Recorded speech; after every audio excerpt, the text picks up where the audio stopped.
नमामि।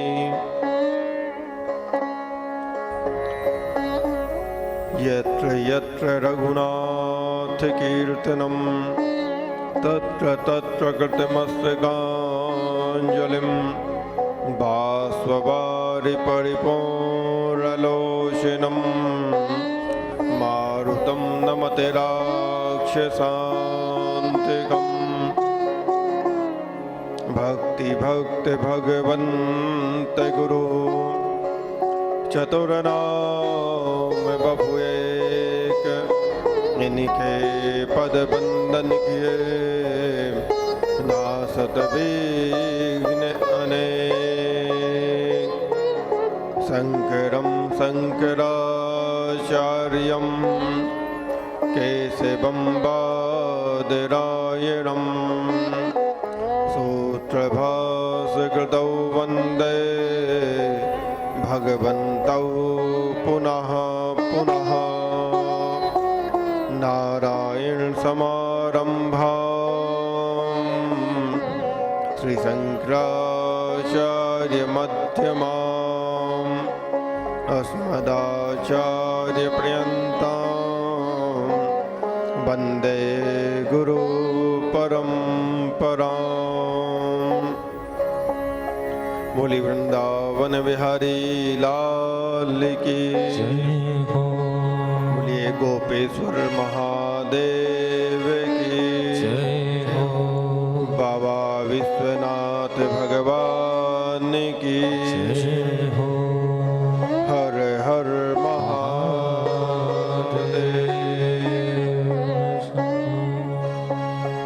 आइए मन और वाणी को पवित्र करने के लिए सर्वप्रथम भगवान भोलेनाथ का नाम का स्मरण। भगवान भोलेनाथ का नाम लेने मात्र से जीव के तापत्रय विनाशायो। ताप, सारे ताप जिनमें जीव जल रहा है उनसे मुक्ति मिल जाती है, ऐसा भगवान भोलेनाथ का नाम है। आइए सभी लोग मिलकर भगवान के नाम का आश्रय लेते हैं। शिवाय नमो जय जय शंभो। शिवाय नमो जय जय शंभो। शिवाय नमो जय जय शंभो। शिवाय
शिवाय नमः जय जय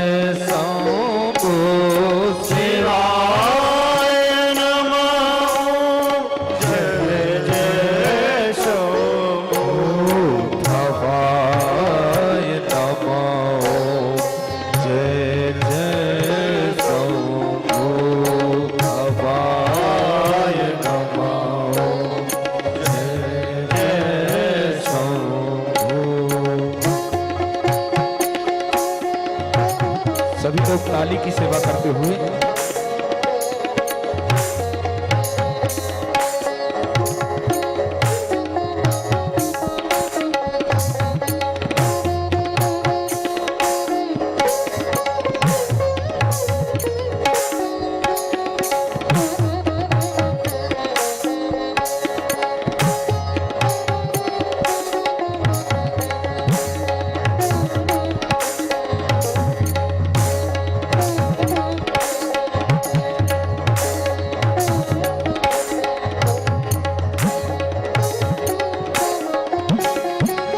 भवाय नमः जय जय शंभो भवाय नमः जय जय शंभो जय जय शंभो जय जय शंभो जय जय शंभो जय जय शंभो भवाय नमः जय जय शंभो भवाय नमः जय जय शंभो भवाय नमः जय जय शंभो भवाय नमः जय जय शंभो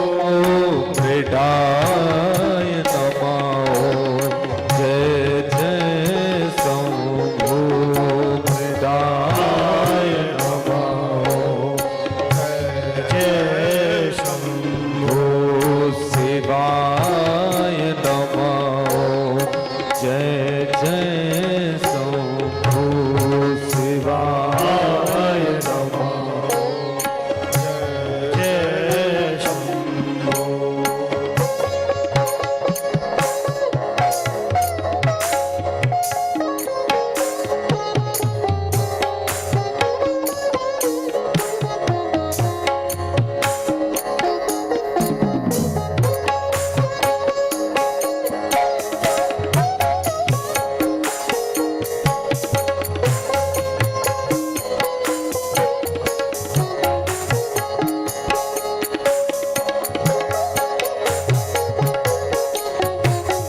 भगवान भूत भावन भगवान भोलेनाथ महादेव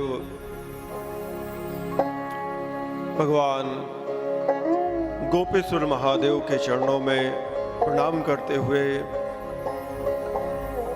यहाँ बैठे हुए संत वृंद, भक्तिमती माताएं, भक्त वृंद सभी के हृदय में विराजमान पूर्ण परमात्मा के श्री चरणों में कोटिसा नमन।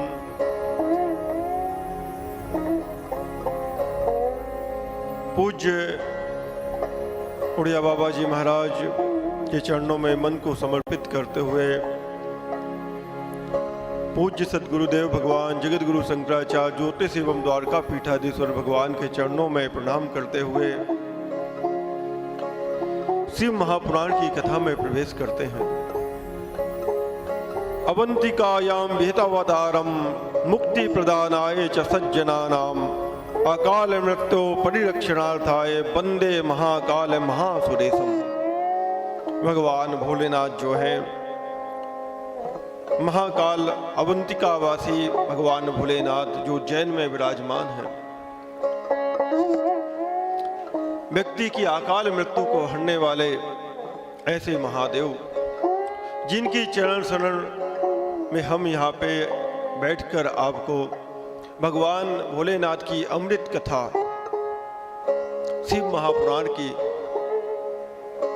के अंतर्गत भगवान भोलेनाथ की लीलाओं का वर्णन होने जा रहा है।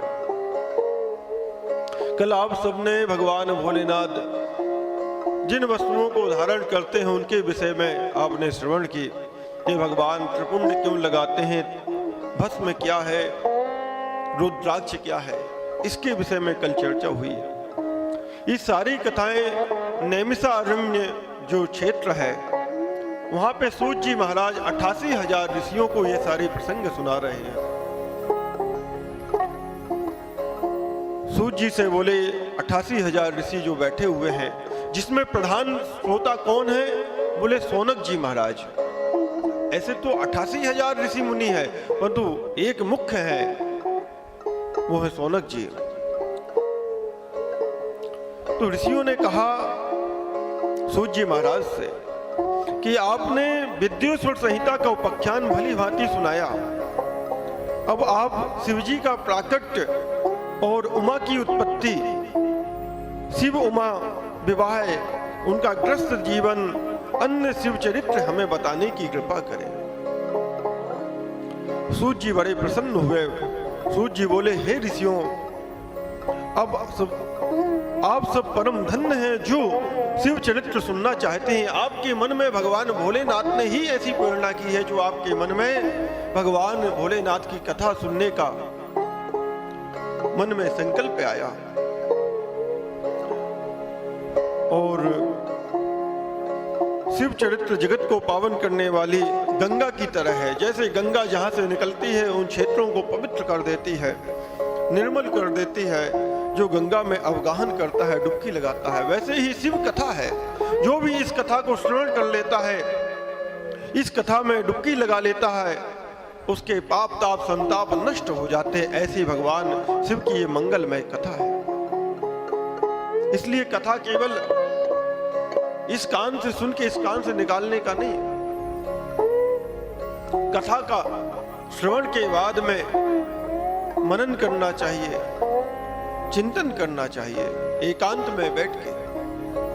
क्योंकि जब तक हम कथा को सुनकर मनन चिंतन नहीं करेंगे तब तक वो कथा हमारे जीवन में उतर चरितार्थ होने वाली नहीं।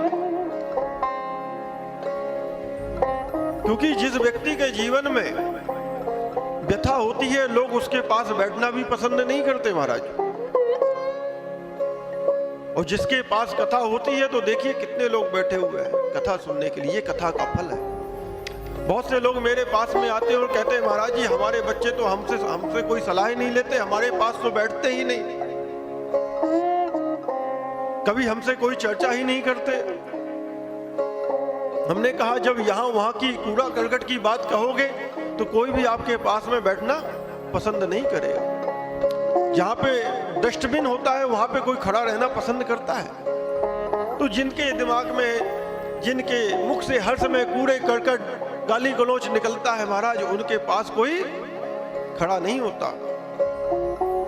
उसी प्रकार जो भगवान की कथा कहता है, जिसके पास भगवान की कथा होती है उसी के पास लोग ठहरते हैं।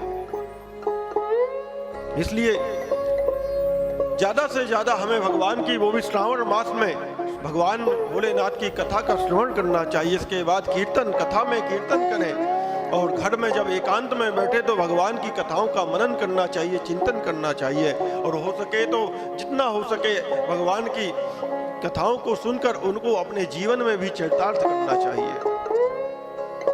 केवल ये नहीं कि इस कान से कथा सुनी और इस कान से निकाल दी।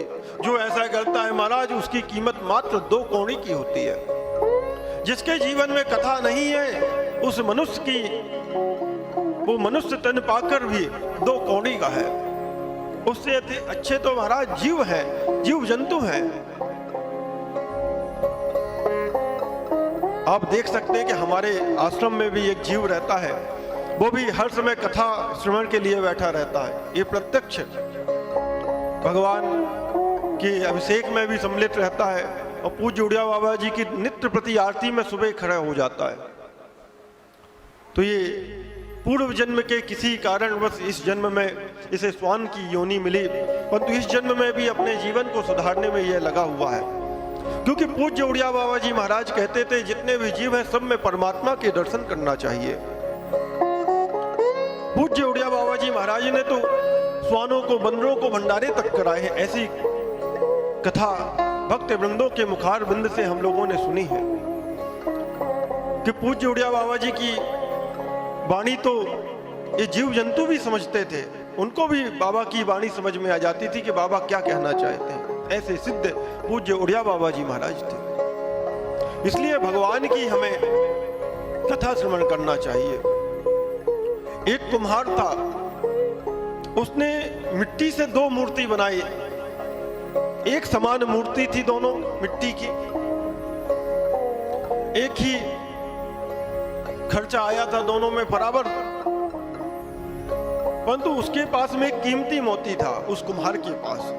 तो उसने सोचा कि देखूं इस मूर्तियों में अच्छी मूर्ति कौन है। तो उसने वो मोती जो लिया, कीमती मोती, पहले जो मिट्टी की मूर्ति बनाई थी उसके एक कान में डाला, तो देखा कि दूसरे कान से वो मोती बाहर आ गया। तो उसने उस मूर्ति को अलग रख दिया। फिर उसी के समान सेम बराबर एक मूर्ति और उठाई उसने जो बनाई हुई थी, उसके कान में वो मोती डाला, तो महाराज वो उसका मोती अंदर चला गया। अब जब बाजार में दोनों मूर्तियों को वो बेचने के लिए कुम्हार गया, तो दोनों मूर्तियों की कीमत उसने अलग रख दी। लोगों ने पूछा, भैया मूर्ति तो दोनों मिट्टी की है, दोनों समान देखने में है, ना कोई बड़ी है ना छोटी है, ना कोई अलग धातु की है, फिर दोनों की कीमत अलग अलग क्यों? तो उस कुम्हार ने कहा कि भैया जिसकी कीमत केवल 2 कौड़ी की है ना, और एक की लाखों रुपए रख दी उसने, एक की केवल एक मूर्ति की कीमत 2 कौड़ी और एक की लाखों रुपए। बोले क्यों? बोले जिसकी 2 कौड़ी की कीमत है ना, इसके कान में मैंने मोती डाला तो इस कान से डाला, दूसरे कान से बाहर निकल गया, मतलब ये मूर्ति मात्र 2 कौड़ी की। और जिसकी लाखों रुपए है, इसके कान में जब मैंने वो कीमती मोती डाला तो वो इसके अंदर चला गया, इसलिए इसकी कीमत लाखों की है। इसलिए उसी मनुष्य की कीमत होती है संसार में जो भगवान की कथाओं को सुनकर अपने जीवन में चरितार्थ करता है। नहीं तो संसार में उसकी कीमत मात्र 2 कौड़ी की है। तो जो भगवान सूत जी बोले, जो भगवान शिव की कथा को सुनता है उसके समस्त दैहिक दैविक भौत, जो इन तीनों तापों में मनुष्य जल रहा है, ये तीनों तापों से उसे मुक्ति मिल जाती है। ऐसा भगवान शिव का नाम है। एक बार की बात है, सूत जी ने कहा कि नारद जी अपने पिता ब्रह्मा जी से भी ये प्रश्न किया। नारद जी ने भी जो प्रश्न अभी आप लोगों ने किया कि हमें भगवान शिव की कथा सुनाए, उनका ग्रस्त जीवन कैसा था, उनका विवाह उमा के साथ कैसे हुआ, कब हुआ, उमा की उत्पत्ति बताएं। ये सारा वृतांत एक बार नारद जी ने भी अपने पिता ब्रह्मा जी से किया। ब्रह्मा जी से पूछा तो ऋषि वृंद कहने लगे कि सूत जी इस संवाद को हमें विस्तार पूर्वक बताएं कि नारद जी ने कैसे ब्रह्मा जी से पूछा। तो एक बार की बात है, सूत जी बोले कि एक बार नारद जी हिमालय की एक गुफा में, कंदरा में, बहुत वर्षों तक हिमालय की कंदराओं में नारद जी ने घोर तपस्या की। इतनी तपस्या की कि इंद्र को लगा कि ऐसा तो नहीं कि नारद जी हमारे इंद्रासन को हड़पना चाहते हैं, ये इंद्रासन में बैठना चाहते हैं।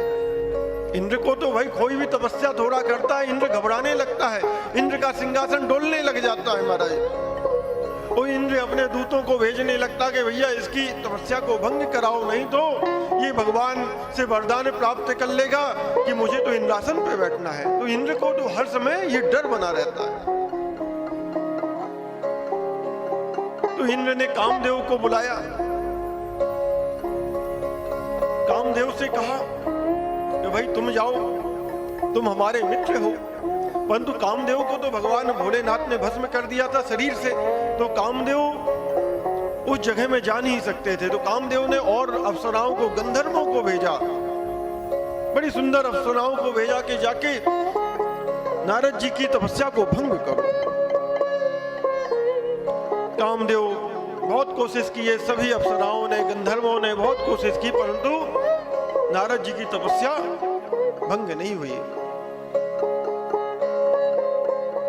जब कामदेव लज्जित होकर वहां से चले गए, जब समाधि खुली नारद जी की, तो नारद जी भगवान भोलेनाथ के पास पहुंच गए और भगवान भोलेनाथ से कहा कि प्रभु मैं एक बात बताऊं। बोले क्या? बोले प्रभु मैंने भी कामदेव को जीत लिया है। भगवान भोलेनाथ ने कहा अच्छा नारद, तुमने कामदेव को जीत लिया? बोले हाँ, कामदेव भी मेरा कुछ नहीं बिगाड़ पाया, देखो। भगवान भोलेनाथ ने कहा ठीक है नारद, ये बात मुझसे कही तो ठीक है, अब आगे किसी से मत कहना, मैं समझ गया तुमने कामदेव को जीत लिया। भगवान भोलेनाथ ने ऐसा कह के नारद जी को कहा कि जाओ बेटा। परंतु नारद जी के मुख में वाणी ऐसी है उनकी कि वो तो ठहरती नहीं, वो तो पूरे में प्रचार करने लगे। जहां भी जाते ब्रह्मा जी के पास पहुंचे तो वहां भी यही कहा कि मैंने तो कामदेव को जीत लिया। ब्रह्मा जी तो ध्यान लगा के समझ गए कि सब भोलेनाथ की लीला है। भोलेनाथ ने मना भी किया था, फिर भी ये नारद नहीं माना। इसके बाद शेष सैया पे भगवान नारायण वैकुंठ में बैठे हुए थे, माँ पार्वती चरण सेवा कर रही थी कि नारद जी वहां भी पहुंच गए और भगवान विष्णु से कहा कि भगवान नारायण मैंने कामदेव को जीत लिया। भगवान समझ गए, नारायण भगवान समझ गए कि नारद को अभिमान होगा, अहंकार हो गया कि मैंने काम को विजय कर लिया, विजय प्राप्त कर ली कामदेव पर।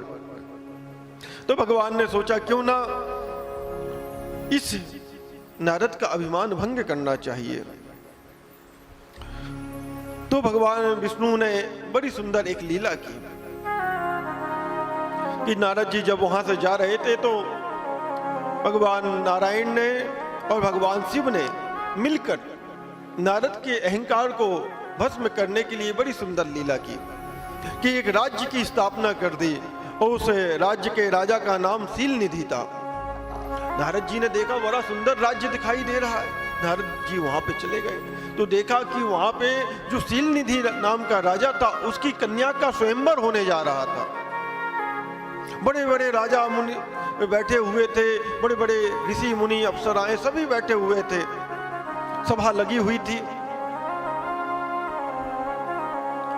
कि नारद जी के मन में आया ये तो बड़ी सुंदर कन्या है, क्यों ना इससे मैं विवाह कर लूं। परंतु अभी तो मेरे हाथ में मैं तो अभी साधु भेष में हूं, ऐसे तो ये कन्या, क्योंकि यहां तो बड़े बड़े राजा महाराजा बैठे हुए हैं। तो तुरंत दौड़े दौड़े नारद जी चले गए, कहां पे? बोले भगवान नारायण भगवान विष्णु के पास में, और कहने लगे मुझे हरि अवतार हरि का मुख दे दीजिए। भगवान विष्णु समझ गए। भगवान विष्णु ने कहा ठीक है, तो मैं हरि का मुख दे देता हूं। परंतु भगवान विष्णु ने यहाँ नारद जी के साथ कोई छल नहीं किया, कोई झूठ नहीं बोले। हरि बंदर को भी हरि बोलते हैं, और बंदर का मुख दे दिया। केवल वो मुख वहां जितने बैठे हुए थे सभा में किसी को नहीं दिखाई दिया, बस वो कन्या को। अब तो नारद जी गए, जैसे भी सज धज के नारद जी सोचे कि अब तो मैं बड़ा सुंदर भगवान विष्णु का हरि का मुख लेके आ गया हूं, तो ये कन्या मेरे ऊपर ही, मेरे गले में ही वरमाला डालेगी। सारे वहां पे राजा महाराजा बैठे हुए थे कि भगवान शिव के भी 2 गण वहां पे पहुंच गए और नारद जी का हंसी परिहास करने लगे, हंसने लगे नारद जी को देखकर। नारद जी समझ नहीं पा रहे थे कि ये लोग मुझ पे क्यों हंस रहे हैं। तो नारद जी बैठ गए अभिमान बस, कि जैसे वो कन्या शीलवती नाम के राजा की वो कन्या बड़ी सुंदर थी, और ये कन्या कौन थी? भगवान शिव ही कन्या के रूप में थे।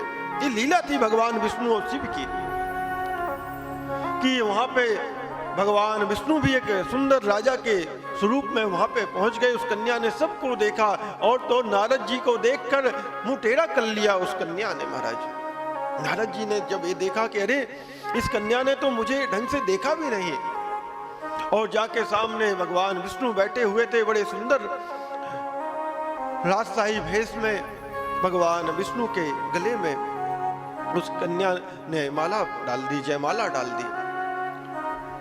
और भगवान शिव के गणों ने कहा, अरे नारद तुम अपना चेहरा तो दर्पण में देखो। जैसे जाके दर्पण पे नारद जी ने अपना चेहरा देखा है, तो नारद जी को क्रोध आ गया कि अरे इस विष्णु ने मेरे साथ छल किया, इसे खुद अगर विवाह करना था तो मेरा उपहास क्यों कराया, ये मुझसे बोल देता। परंतु इसने इसलिए के चक्कर में, विवाह करने के चक्कर में इसने मेरा उपहास उड़ाया है और श्राप दे दिया। नारद जी ने बिना कुछ सोचे समझे भगवान विष्णु को कहा कि जिस स्त्री के कारण तुमने मेरा यहाँ पे उपहास उड़वाया है, उसी स्त्री के कारण तुम्हें वन वन में भटकना पड़ेगा, और जो बानर का मुख तुमने मुझे दिया है, यही बानर तुम्हारा सहयोग करेंगे, तुम्हारी सहायता करेंगे।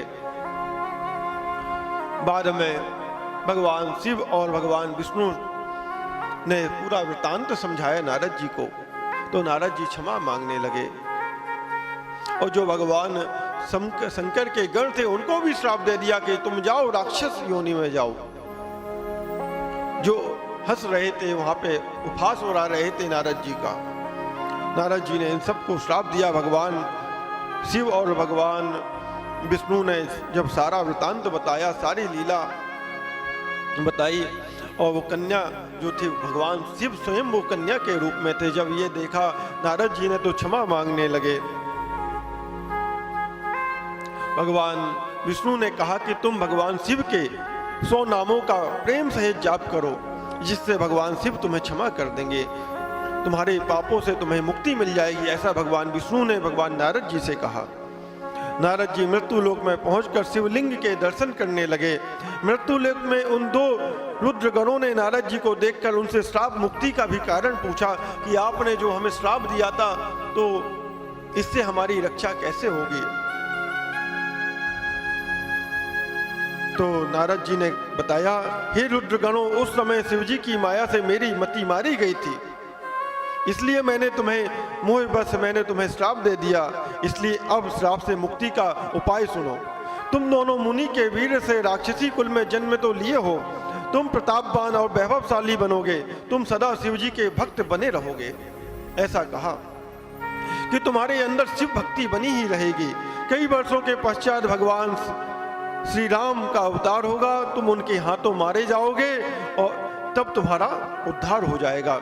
ऐसा भगवान नारद जी ने उन दोनों रुद्रगणों को कहा। मृत्यु लोक में नारद जी शिव तीर्थों का भ्रमण करने लगे, क्योंकि भगवान विष्णु ने कहा था कि तभी तुमने जो श्राप दिया है और तुम्हारे अंदर जो अहंकार आ गया था काम विजय का, इस पाप से तुम्हें मुक्ति तभी मिलेगी जब तुम तीर्थयाटन करके शिव जी का पूजन करोगे और नित्य प्रति 100 बार पंचाक्षर मंत्र का जाप करोगे। वहां पर इसके पश्चात मृत्यु लोक में गए। वहां पर ब्रह्मा जी को प्रणाम कर विष्णु स्वरूप को समझकर शिव जी की कृपा और प्रसन्नता के विषय में उनसे पूछा है नारद जी ने।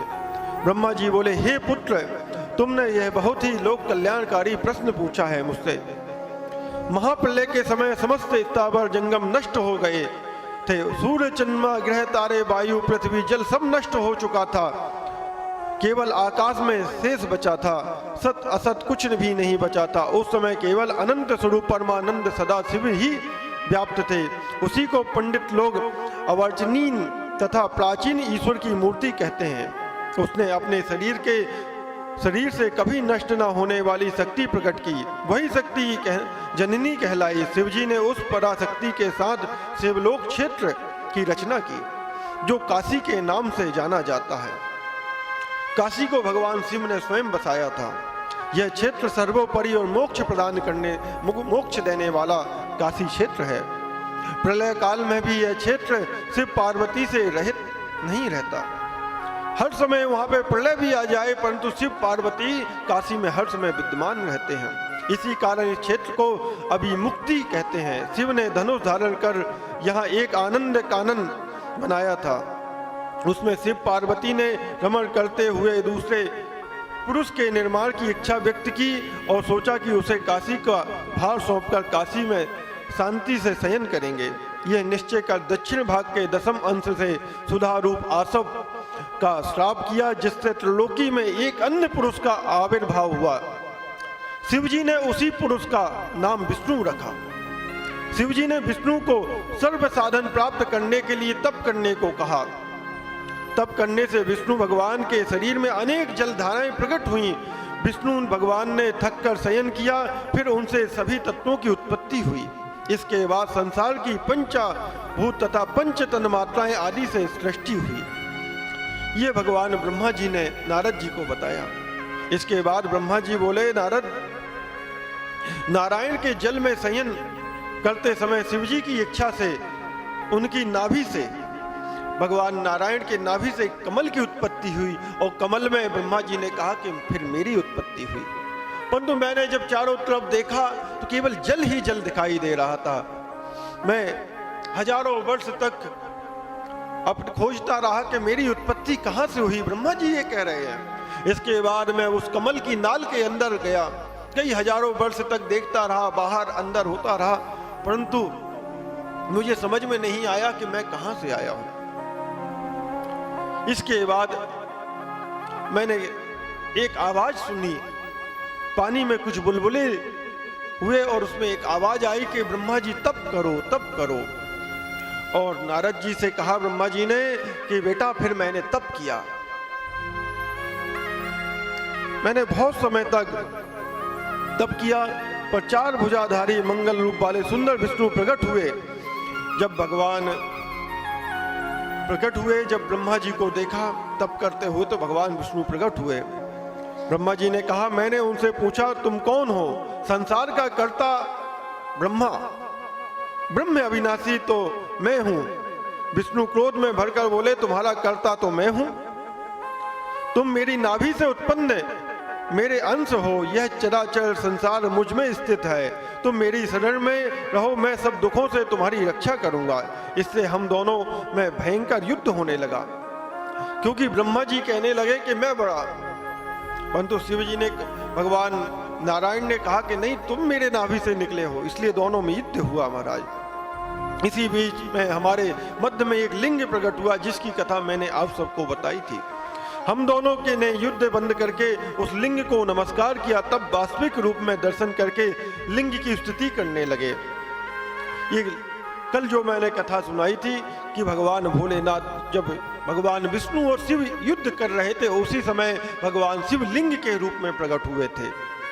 ब्रह्मा जी ने नारद को बताया, उस समय आकाश में गंभीर वाणी में ओम की ध्वनि होने लगी। विष्णु जी ने लिंग में भी ओम आदि अक्षरों को देखा।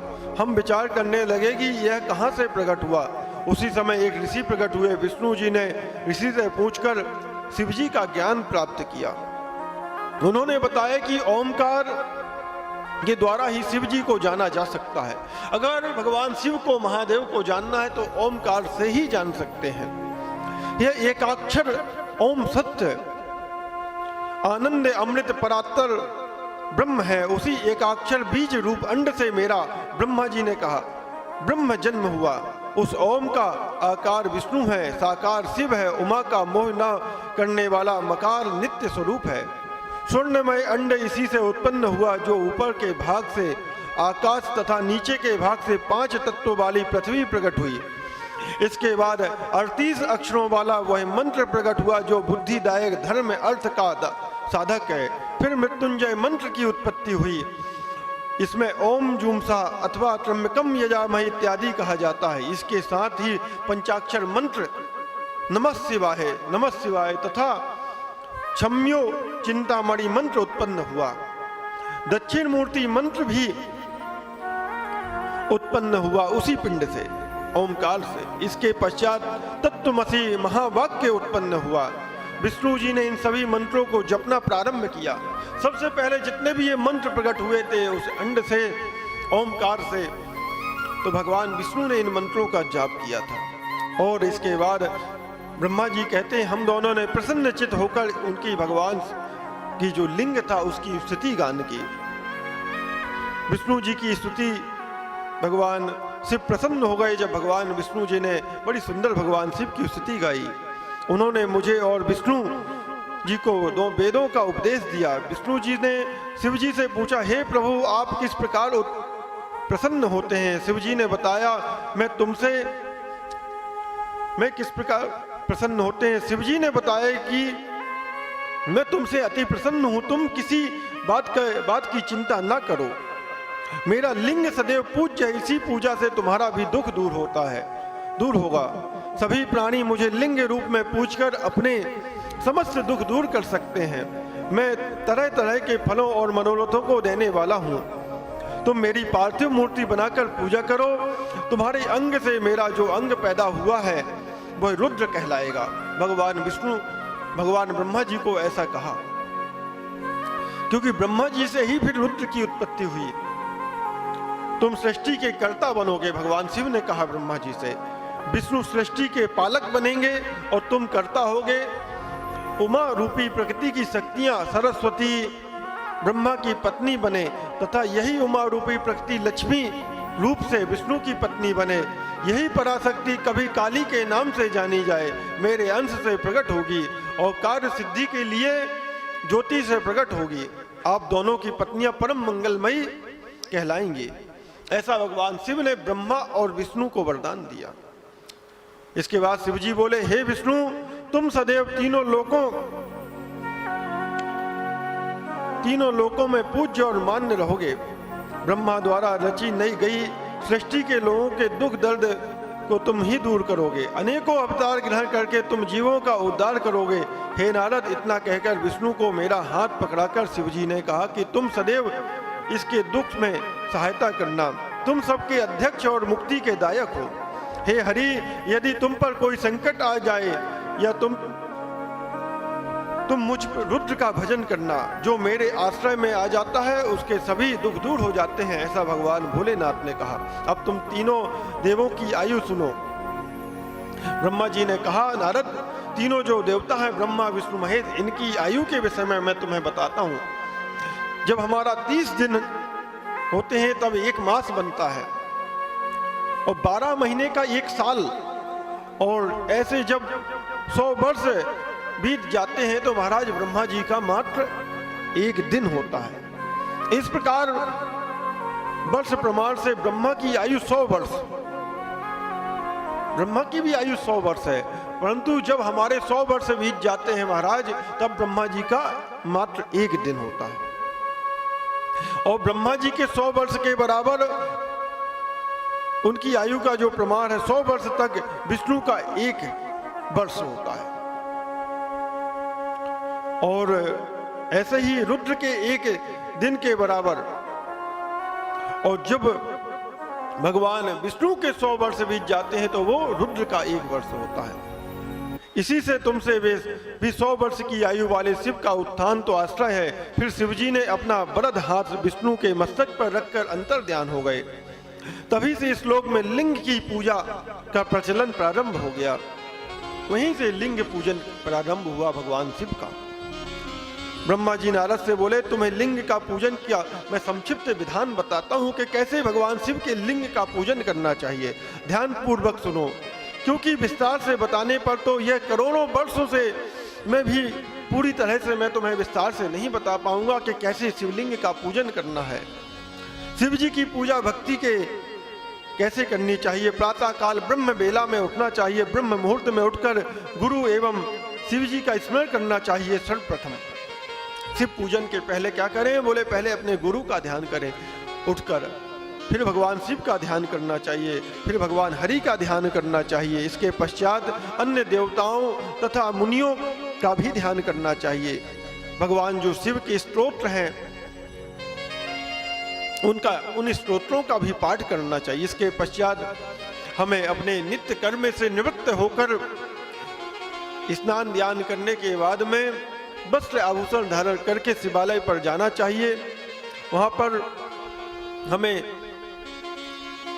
मिट्टी के पार्थिव लिंग बनाए, क्योंकि कलयुग में मिट्टी के जो पार्थिव लिंग है, मिट्टी को शुद्ध करके मंत्रों के द्वारा पार्थिव लिंग का पूजन करना चाहिए। इसके पार्थिव लिंग से पहले भगवान गणेश जी का ध्यान करना चाहिए, यह विधान बताया। पंचोपचार, षोडशोपचार, राजसोपचार जो भगवान की पूजा का विधान है, जैसा सामर्थ्य हो उसके अनुसार पूजन करना चाहिए भगवान शिव के लिंग का। अगर वस्तुओं का अभाव है तो पंचोपचार पूजन करें, अगर पर्याप्त वस्तुएं हैं तो षोडशोपचार पूजन करें, और भी ज्यादा वस्तुएं प्राप्त है, भगवान ने अगर आपको सब कुछ दिया तो भगवान का राजसोपचार विधि से पूजन करना चाहिए। जैसे किसी राजा महाराजा का पूजन होता है वैसे भगवान का पूजन करना चाहिए, यह विधान बताया। भगवान को सबसे ज्यादा मंत्रों के द्वारा जल धारा प्रिय है। शिव जी का वेद मंत्रों से सहस्त्र जल धारा चढ़ावे, शिव जी पर चंदन पुष्पादि चढ़ावे, नाना प्रकार के वेद मंत्रों से शिव स्तुति करें, उन्हें नमस्कार करें, अर्घ्य देकर शिव जी के चरणों में फूल अर्पित करना चाहिए। इसके पश्चात बेलपत्र चढ़ाना चाहिए भगवान शिव के ऊपर। भगवान बेलपत्र से जल्द ही प्रसन्न होते हैं। प्रार्थना के समय हाथ में फूल लेकर अंजलि बांधकर खड़े हो जाएं और इस प्रकार बोलें, हे शंकर भगवान, मैंने अपनी बुद्धि के अनुसार आपकी जो पूजा की है वो सफल हो, आप प्रसन्न हो, इतना कहकर फूलों को भगवान शिव के ऊपर चढ़ा देना चाहिए, छोड़ देना चाहिए। बची हुई सामग्री हटाकर प्रणाम करें, अघोर मंत्र से प्रार्थना करें और बम बम, सबसे जब पूजन हो जाए तो बम बम बोलकर महादेव को उच्चारण करते हुए भगवान शिव को नमस्कार करना चाहिए, साष्टांग दंडवत करना चाहिए। यह भगवान शिवलिंग का पूजन का विधान है। ब्रह्मा जी ने नारद जी को बताया, मैं एक बार मुनियों के साथ क्षीर सागर में गया, वहां पर भगवान विष्णु की स्तुति करने गया। स्तुति से प्रसन्न होकर विष्णु ने कहा, हे देवताओं, आप लोग यहाँ पर किस लिए पधारे हो? तब मैंने कहा, हे भगवान, दुखों को दूर करने वाली सेवा हम किसकी करें? हे देवताओं, ये तो तुम पहले ही देख चुके हो और अब भी देख रहे हो, फिर ऐसा क्यों पूछ रहे हो? भगवान शिव ही सब दुखों को दूर करने वाले हैं। भगवान विष्णु ने सारे देवताओं को यह कहा और परम सेव्य है। सुख चाहने वालों को कभी भी शिव जी की पूजा करनी नहीं छोड़नी चाहिए। जो सुख चाहते हैं उनको हर समय नित्य प्रति भगवान शिव की आराधना करनी चाहिए, भगवान शिव की पूजन करना चाहिए। मनुष्य को कभी सभी प्रकार के सुख शिव जी ही प्रदान करते हैं। इसके अतिरिक्त मुक्ति भी मिल जाती है भगवान शिव की आराधना करने से। संसार की सुख प्राप्त तो होते ही हैं, साथ में अंतिम में मुक्ति भी दे देते हैं। विष्णु जी की बात सुनकर सभी देवताओं ने शिव जी को प्रणाम किया और सभी कर्मों की सिद्धि के लिए शिवलिंग की पूजा अर्चना करने लगे। सारे देवता विष्णु भगवान की आज्ञा से विश्वकर्मा ने सभी देवताओं को अलग अलग लिंग दिए, अलग अलग लिंग प्रदान किए और जितने भी लिंग थे अलग अलग धातुओं से बने हुए थे कि अलग अलग देवताओं को अलग अलग धातुओं के शिवलिंग दिए हैं विश्वकर्मा जी ने। भगवान विष्णु की आज्ञा से विश्वकर्मा जी ने बहुत सारे भगवान शिव लिंग की रचना की। पद्म राग मणि का लिंग इंद्र को दिया, सबसे पहले इंद्र को लिंग दिया। वो किसका था? बोले पद्मराग मणिका का।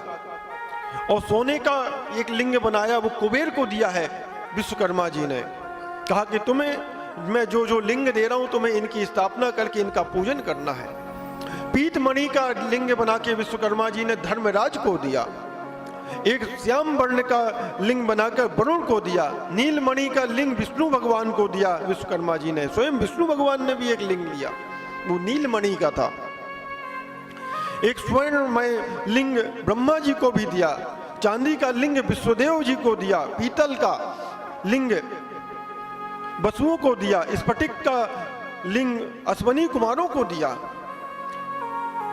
तांबे का लिंग लक्ष्मी जी को दिया है। मोती का भी एक शिवलिंग बना, वो आदित्यों को दिया। वज्र का लिंग बना, वो चंद्रमा एवं ब्राह्मणों को दिया है विश्वकर्मा जी ने। ब्राह्मणों की पत्नियों को मिट्टी का लिंग दिया है। जो वहां पे ब्राह्मणों की पत्नियां थी उनको पार्थिव लिंग दिया है।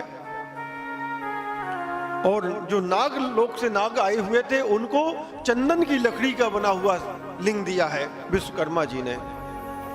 और जो देवता देवों को मक्खन का लिंग दिया, योगियों को भस्म का लिंग दिया है, यक्षों को दही का, जो यक्ष थे उनको दही का लिंग दिया है।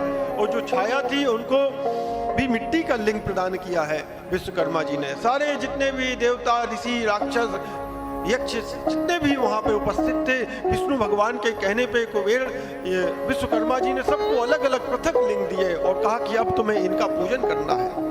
इस प्रकार सभी को जब लिंगों की प्राप्ति हो गई तब भगवान विष्णु जी के वचनों को मानकर देवताओं ने अपने अपने घर चले गए। अपने अपने लोक ले जाकर अपने लोकों में उन अपने महलों में स्थापित कर लिया उन लिंगों को, शिवलिंगों को। सभी को लिंग का पूजन का विधान बताया है। उनसे कहा कि जब तक ज्ञान प्राप्त न हो जाए तब तक देवतागण विधि के साथ शिवलिंग की पूजा अर्चना करते रहे। ऐसा भगवान विष्णु ने उपदेश दिया है सारे देवताओं को। इसके बाद ब्रह्मा जी बोले, अब मैं शिव जी की सर्व काम तथा सर्वदायक उत्तम पूजा की विधि बताता हूँ। उसका वर्णन ध्यान से कर रहा हूँ, ध्यान पूर्वक सुनो। ब्रह्म मुहूर्त में उठकर पार्वती सहित शिव जी का स्मरण करें। सर्वप्रथम भक्ति पूर्वक हाथ जोड़कर उन्हें नमस्कार कर सिर झुकाएं। प्रार्थना इस प्रकार करें, हे देवेश, हे हृदयेश, अब आप उठिए और ब्रह्मांड का मंगल करिए। अधर्म से मेरी निवृत्ति कीजिए। धर्म में प्रतिदिन मेरी प्रवृत्ति लगी रहे। ऐसी भगवान शिव से, हे शिव शंकर, हे करुणाकर, मैं आपका सेवक बना रहूं। इस प्रकार भक्ति के वाक्य कहकर गुरु को प्रणाम करना चाहिए। ये सब विधान बताया है। भगवान शिव की पूजा करें, चंदन कुमकुम आदि से विधि पूर्वक भगवान पार्वती की पूजा करें, माँ पार्वती की पूजा करें, परिक्रमा करें, दंडवत प्रणाम करें, भक्ति सहित पुष्पांजलि अर्पित करें। फिर हे भूत भावन भगवान भोलेनाथ मुझ पर प्रसन्न होइए बोलकर प्रार्थना और इसके बाद विसर्जन करना चाहिए पार्थिव लिंग का। यह विधान बताया है ब्रह्मा जी ने अपने पुत्र नारद जी को। और ब्रह्मा जी ने बताया कमल पत्र, बेल पत्र, सतपत्र, साप पुष्प से पूजन करें पर लक्ष्मी की प्राप्ति होती है। 20 कमल का एक प्रस्थ, 1 सहस्त्र बेल पत्रों का आधा प्रस्थ होता है। 16 पल का एक प्रस्थ तथा 10 रंग का एक पल होता है। इस तौल के अनुसार तराजू पर तौल कर साकाम पूजे तो सब कामनाओं की सिद्धि होती है। 10 करोड़ पूजन करके मनुष्य राज्य प्राप्त कर सकता है। इस प्रकार अगर पुष्पों से तोलकर पुष्प चढ़ाते हैं भगवान शिव को और ऐसे 10 करोड़ पूजन करके मनुष्य राज्य प्राप्त कर लेता है। हे मुनि सुनो, शिव लिंग पर चावल, धूप, दीप, चंदन आदि चढ़ावें। सहस्त्र जल धारा से स्नान कराएं। धूप, दीप, नैवेद्य आदि से पूजन करें। सांगोपांग पूजा करके भोग राज्य प्राप्ति होती है। रोगों से मुक्ति के लिए 50 कमल पुष्प चढ़ावें। अगर जो नित्य प्रति 50 कमल पुष्प भगवान शिव को चढ़ाता है उसे कोई भी रोग नहीं सताता। रोगों से मुक्ति के लिए कमल का पुष्प चढ़ाना चाहिए। कन्या का जो अपने यहाँ पे कन्या की प्राप्ति चाहता है उसे 25,000 कमल पुष्प चढ़ाना चाहिए। 1000 पुष्प विद्या हेतु घृत चढ़ावे। मारण में 1 लाख से, मोहन में 50,000 से, राजा को बस में करने के लिए 10 लाख पुष्पों से पूजा करे। इतना ही जप करे। ज्ञान के लिए 1 करोड़ एवं शिव दर्शन के लिए आधा करोड़ पुष्पों से पूजा करे। कार्य सिद्धि हेतु मृत्युंजय का 50 लाख जाप करे। मुक्ति का इच्छुक व्यक्ति कुशा से पूजन करे। जो अपनी मुक्ति चाहता है उसे भगवान शंकर को कुश चढ़ाना चाहिए, कुश से अर्चन करना चाहिए, अभिषेक करना चाहिए। जो अपनी लंबी आयु चाहता है वो 1 लाख दूबा चढ़ावे भगवान शिव के ऊपर। जो अपने यहाँ पे पुत्र चाहता हो, पुत्र का इच्छुक हो, वो 1 लाख धतूरे पुष्प भगवान शिव को अर्पण करे। धतूरी की जो डंडी यदि लाल रंग की जो मिल जाए तो वो शिव जी को चढ़ाता है, उसे मुक्ति प्राप्त होती है। प्रताप के लिए आग के फूल चढ़ावे। जो आग होता है, आग धतूरा, ये भगवान शिव को बड़े प्रिय है। मुक्ति के लिए जो प्रतापी बनना चाहता है वो आग के पुष्प चढ़ावे। कनेर के पुष्पों से रोग दूर हो जाते हैं तथा वस्त्र एवं संपत्ति की कमी नहीं रहती। जो कनेर के पुष्प चढ़ाता है भगवान शिव पर। राई के पुष्प चढ़ाने से शत्रुओं की मृत्यु हो जाती है। उसके कोई भी उसका शत्रु बाल भी बांका नहीं कर सकते। जो राई के पुष्प भगवान शिव के ऊपर चढ़ाता है। चंपा और केतकी, मैंने पहले भी कथा में बताया था, केतकी का पुष्प भगवान शिव पर नहीं चढ़ता। चंपा का पुष्प भी भगवान शिव पर नहीं चढ़ता। जो चावलों को, अक्षत को भगवान शिव के ऊपर चढ़ाता है उसे लक्ष्मी की वृद्धि होती है। उसके यहाँ लक्ष्मी की कमी नहीं रहती। 1 लाख पल तिल चढ़ाने से महापाप का नाश होता है। भगवान शिव के ऊपर काले तिल भी चढ़ते हैं। 1 लाख या 8 प्रस्थ जौ चढ़ाने से स्वर्ग की प्राप्ति होती है। जो जौ होते हैं वो भगवान शिव के ऊपर चढ़ाने से स्वर्ग लोक की प्राप्ति होती है। जुड़ शांति के लिए जल धारा, भगवान शिव के ऊपर जल धारा चढ़ाने से, जो हम लोग कलश में जल भर के भगवान शिव के ऊपर धार लगाते हैं, जो जल की धारा चढ़ाता है भगवान शिव के ऊपर नित्य प्रति, उसे कभी भी जोड़ नहीं होती, बुखार नहीं आता उसको, और मंगल देता है। इसमें रुद्र जाप, मृत्युंजय जाप, रुद्र सूक्ष्म आदि का जाप श्रेष्ठ होता है। गंगा जल से मुक्ति प्राप्त होती है। जो गंगा जल से भगवान शिव का रुद्राभिषेक करता है वैदिक मंत्रों के द्वारा, उसे मुक्ति की प्राप्ति होती है। नारद जी से ब्रह्मा जी बोले, जब शिव जी अंतर ध्यान हो गए तब मैंने हंस का और विष्णु जी ने बारह का रूप धारण किया। हंस के ऊपर जाने की गति निश्चय होती है और नीर क्षीण विवेक के कारण तत्व ज्ञान को जानने में तथा तत्व का निर्णय करने में समर्थ है, और बारह की गति नीचे उतरने में निश्चल होती है। इसी रूप द्वारा विष्णु जी ने 12 कल्प रचना चाहा तो इसी दिन से 12 कल्प कहलाया। जिस दिन भगवान विष्णु ने 12 रूप धारण किया था उसी दिन से 12 कल्प कहलाया। शिव जी का ध्यान कर मैंने सृष्टि की रचना प्रारंभ की। भगवान विष्णु जी ने कहने पर ये ब्रह्मा जी कह रहे हैं, प्रथम जल की उत्पत्ति की, जिसमें से अंजुलि भर जल से 24 तत्वों का एक अंड बनाया। वह अंड बृहत होता गया। उसके विराट हो जाने पर मैंने भगवान विष्णु का ध्यान किया। ये ब्रह्मा जी कह रहे हैं, उन्होंने अंड में प्रवेश कर उसे चेतन किया, उसे जागृत कर दिया। जो वो पिंड था, अंड था, भगवान विष्णु उसमें प्रविष्ट कर गए। उन्होंने अंड में प्रवेश कर उसे चेतन किया। उसके सहस्त्र पैर, सहस्त्र, हजारों हाथ, हजारों पैर, हजारों नेत्र, हजारों सिर आदि प्रकट हो गए। उस विराट पुरुष ने सारी पृथ्वी को ढक लिया। फिर भगवान विष्णु कैलाश से ऊपर वैकुंठ को चले गए। मैंने सृष्टि रचना प्रारंभ कर दी। पहले पाप की सृष्टि की, जिसमें अविद्या और तप की प्रधानता थी। इसमें स्थावरों की रचना की। इसके बाद शिवजी का ध्यान करके त्रिछेद जीवों की रचना की। फिर सात्विकी देवताओं की रचना की। ये ब्रह्मा जी कह रहे हैं नारद जी से, शिवजी की आज्ञा से रजोगुण वाले मनुष्यों की मैंने रचना की।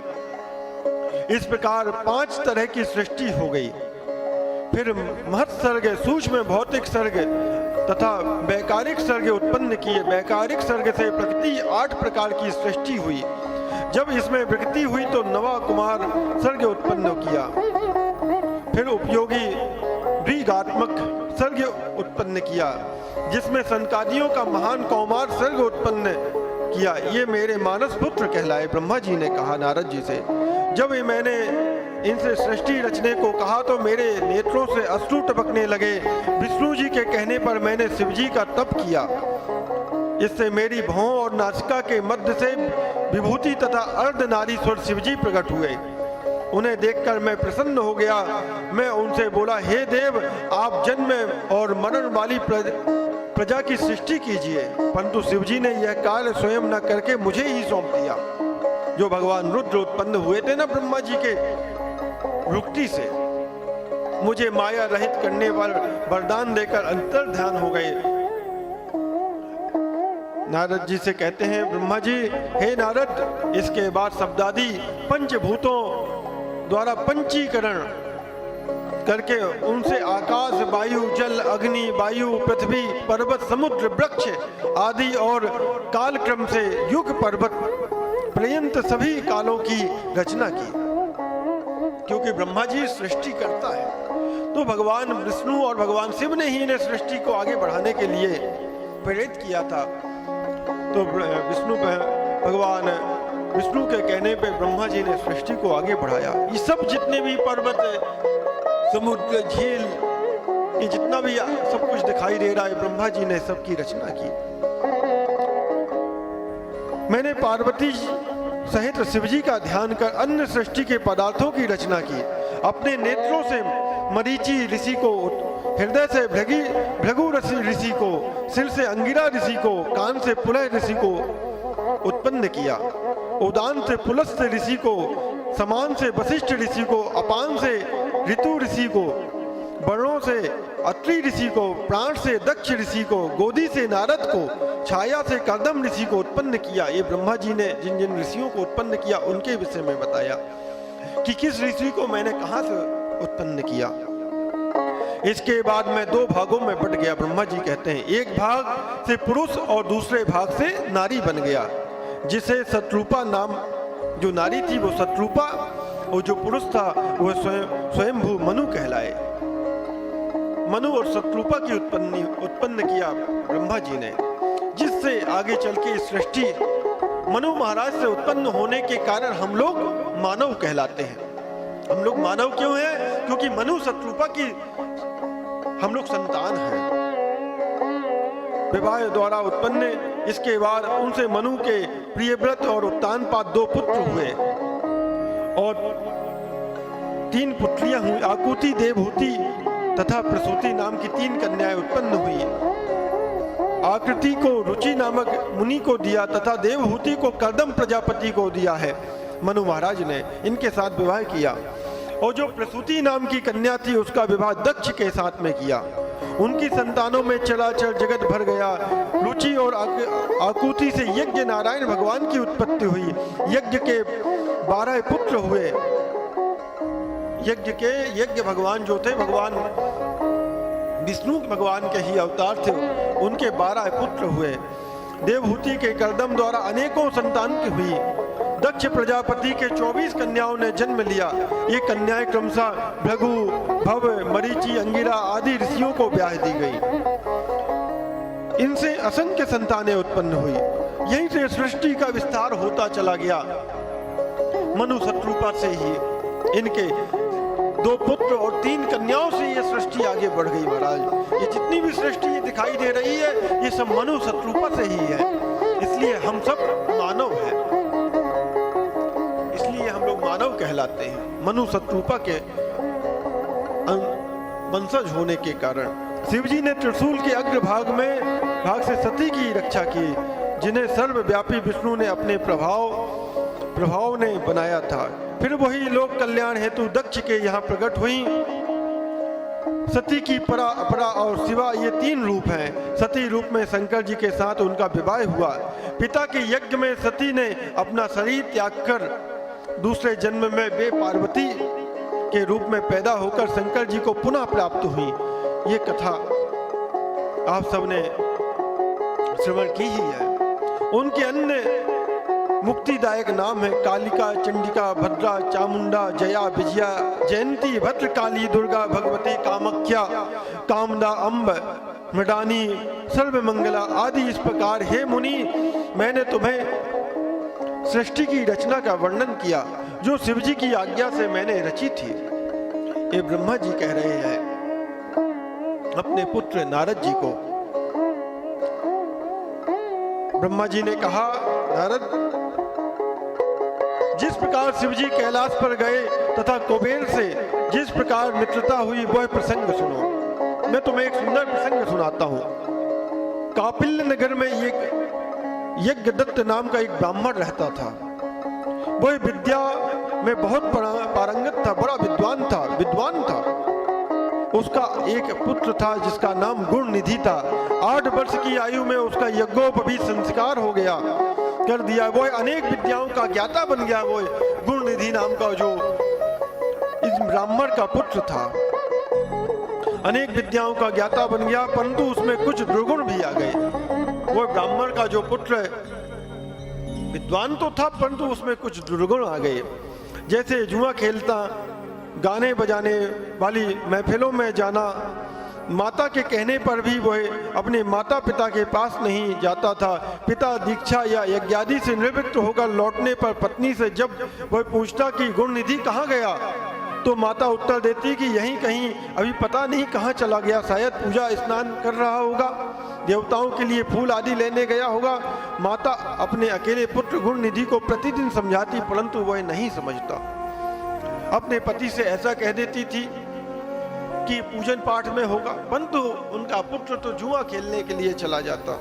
एक दिन वह अपने पिता की अंगूठी को चुरा कर ले गया, जुआ में दाव में लगा दिया।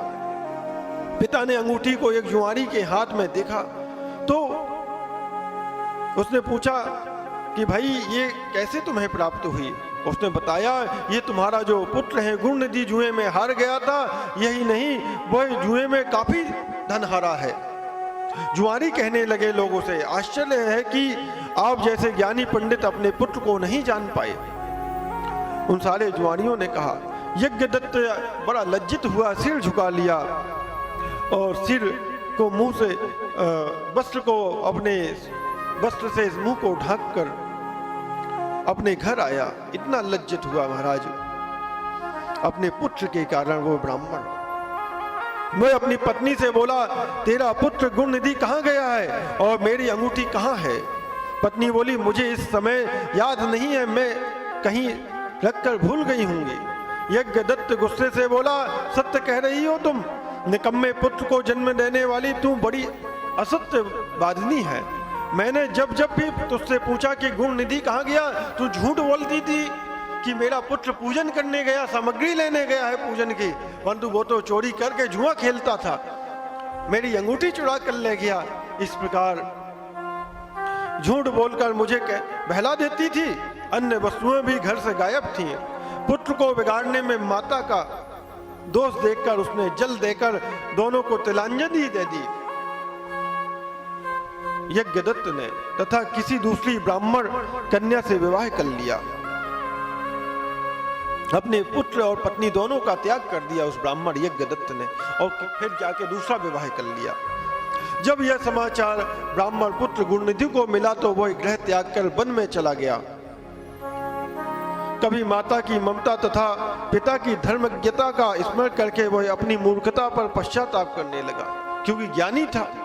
जब उसने देखा कि मेरे पिता ने मेरी माता का त्याग कर दिया है, इस प्रकार चिंता से व्याकुल हो सायंकाल को एक शिव मंदिर पर जाकर बैठ गया। वह भूख प्यास से व्याकुल था। वह गुणनिधि नाम का ब्राह्मण का पुत्र, अब उसे पश्चाताप होने लगा। उसी समय कोई व्यक्ति सपरिवार शिवरात्रि का पूजन करने आया। उसने पूजा करने के बाद घर से लाए पकवान आदि शिवलिंग पर चढ़ाए और वहीं सभी सो गए। तब शिवरात्रि में भूख से व्याकुल यज्ञदत्त ब्राह्मण का जो पुत्र था शिवलिंग पर चढ़ाया गया प्रसाद लेकर चमत्कृत हो गया, भाग गया। परंतु उसी समय उसके पैरों की आवाज से सभी लोग जाग गए। जैसे भागता हुआ देखकर उसे भागते हुए राक्षसों ने पकड़ लिया। राक्षसों जो वहां रक्षक थे उन्होंने पकड़ लिया और उसकी इतनी पिटाई की कि वह मर गया। उसे यमदूत लाकर ले जाने वाले थे कि उसी समय शिवजी के पार्षद भी वहां पर पहुंच गए। यमदूतों से बोले, हे यमदूतों, इसे छोड़ दो। इसने जहां पाप किए वही कुछ काम धर्म संबंधी भी किए हैं, जैसे शिवलिंग पर गिरती हुई दीपक की छाया का इसने निवारण किया और रात्रि में इसने अपना वस्त्र फाड़कर दीपक में बत्ती भी डाली। उसी प्रसंग में इसने क्या किया था, जब वहां पे रात्रि में, ये शिवरात्रि में वहां पे पूजन के बाद सब लोग विश्राम करने चले गए, तो इसने देखा कि जो दीपक जल रहा था भगवान शिव के पास में, उसकी बत्ती खत्म होने वाली थी। इसने सोचा कि अंधेरा हो जाएगा, तो इसने एक अपने अंगोछे से कपड़ा फाड़ा और कपड़े की बत्ती बना दी और वो दीपक नहीं बुझ पाया। तो महाराज ये इसका गुण था। इससे भगवान भोलेनाथ प्रसन्न हो गए, क्योंकि अगर जहाँ पे शिवालय है वहाँ पे कोई दीपक जलाता है तो भगवान भोलेनाथ बड़े प्रसन्न होते हैं। और इसने उस दिन भूखा प्यासा रह के उस व्रत को भी पूर्ण किया, शिवरात्रि का व्रत भी किया और भगवान शिव की कथा भी श्रवण की थी इसने वहां पे शिवालय पे बैठ के। स्थिर चित्त से द्वार पर बैठा रहा, इस कारण अब यह हमारे साथ शिवलोक में जाएगा। यह वहां कुछ समय रहकर पुनः कलिंग देश का राजा बनेगा। शिवगणों की बात सुनकर यम के दूत अपने लोक को चले गए। शिव भगवान के जो पार्षद थे उन्होंने यमदूतों को वहां से भगा दिया। जब यह समाचार उन्होंने यमदूतों को सुनाया तो वे बड़े प्रसन्न हुए। वह शिवलोक में कुछ समय रहकर अरिंदम नाम के कलिंग देश का राजा हुआ। शिवजी की थोड़ी सी सेवा भी बहुत फलदायक बनती है महाराज। ये जो गुण निधि नाम का ब्राह्मण था, मात्र थोड़ी सी ही इसने सेवा कर ली भगवान शिव की और ये राजा बन गया। जहां इसे यमदूत ले जा रहे थे, भगवान शिव के पार्षदों ने यमदूतों को भगाकर देखिए इसे कहां से कहां भेज दिया। ये भगवान शिव की महिमा है। इसलिए भगवान शिव का कोई कैसे भी ध्यान कर ले, कैसे भी भगवान की शिव कथा अनजाने, बस इसने जानबूझकर कथा नहीं सुनी थी कि महाराज जैसे विष होता है ना, विष का काम क्या है, बोले मारने का। विष को कोई जान के पिए चाहे अनजाने में पिए, अगर वो कालकूट विष हलाहल आपके कंठ में जाएगा तो आपकी मृत्यु निश्चित है। उसी प्रकार भगवान का नाम, भगवान शिव का नाम कोई कैसे भी ले, भगवान शिव की कथा कोई जान के सुने चाहे अनजाने में सुने। व्रत भी इसने तो केवल भूख, इसको कुछ खाने को नहीं मिला, इस गुण निधि को, इस ब्राह्मण को तो ये भूखा रह गया, परंतु भगवान भोलेनाथ तो क्षणे रुष्टा क्षणे तुष्टा, रुष्टा तुष्टा क्षणे क्षणे, क्षण में प्रसन्न होने वाले देव हैं।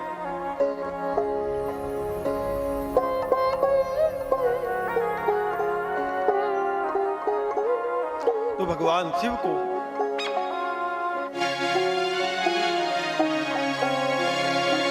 श्री राधे। ओ सुन लो भोले बाबा ये अरज हमारी, ये अरज हमारी। सुन लो भोले बाबा ये अरज हमारी, ये अरज हमारी। सुन लो भोले बाबा ये अरज हमारी, ये अरज हमारी।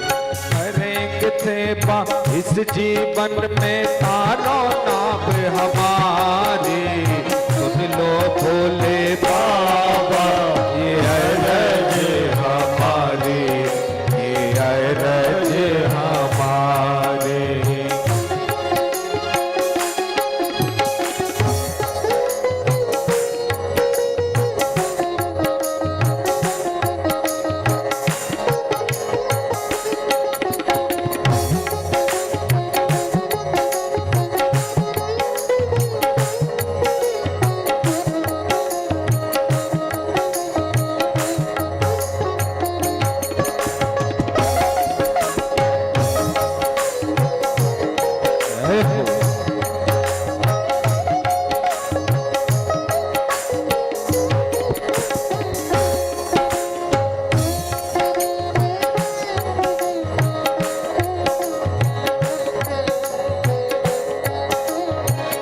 हो जब भी जन्म मिलेगा सेवा करेंगे तेरी, जब भी जन्म मिलेगा सेवा करेंगे तेरी, करते तुमसे वादा शरण रहेंगे तेरी, करते तुमसे वादा शरण रहेंगे तेरी। देना साथ हमारा बाबा बन करके तुम साथी, सुन लो भोले बाबा ये अरज हमारी, ये अरज हमारी, सुन लो भोले बाबा हो अरज हमारी, अरज हमारी।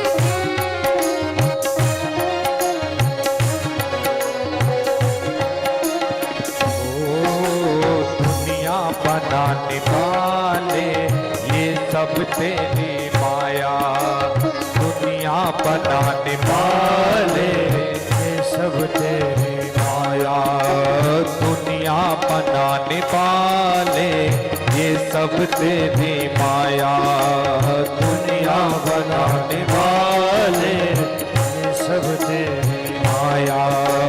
सूरज चांद सितारे सब कुछ तूने बनाया, सूरज चांद सितारे सब तूने बनाना। आशीर्वाद तुम्हारा भोले, आशीर्वाद तुम्हारा भोले, हरिये संकट हारी, सुन लो भोले बाबा ये अरज हमारी, ये अरज हमारी, सुन लो भोले बाबा ये अरज हमारी, ये अरज हमारी।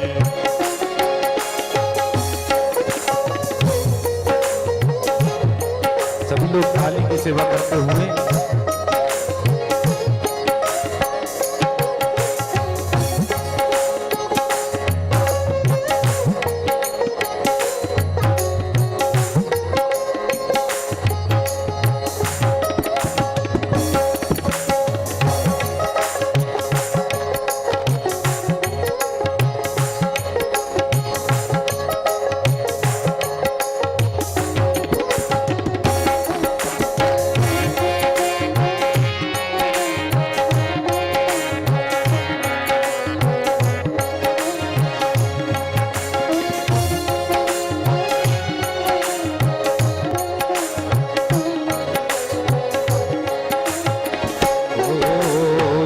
से होश संभाला तब से हमने जाना, जब से होश संभाला तब से हमने जाना।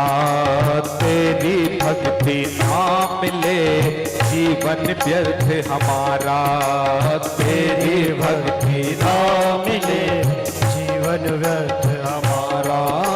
बिना तुम्हारे भोले बाबा दुनिया है बेगानी, सुन लो भोले बाबा ये अरज हमारी, ये अरज हमारी, सुन लो भोले बाबा ये अरज हमारी, ये अरज हमारी।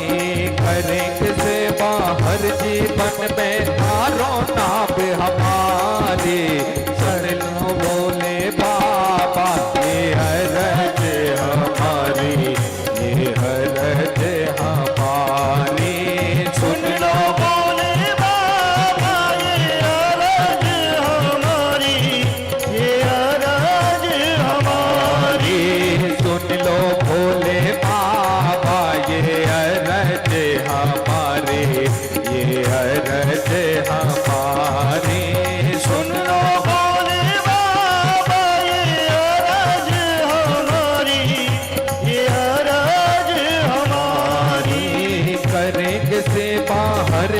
जीवन में मारो नाम हमारे। सुन लो भोले बाबा ये अरज हमारी, ये अरज हमारी। सुन लो भोले बाबा ये अरज हमारी, ये अरज हमारी। सुन लो भोले बाबा ये अरज हमारी, ये अरज हमारी, ये अरज हमारी, ये अरज हमारी। बोलिए साम सदा शिव भगवान की जय।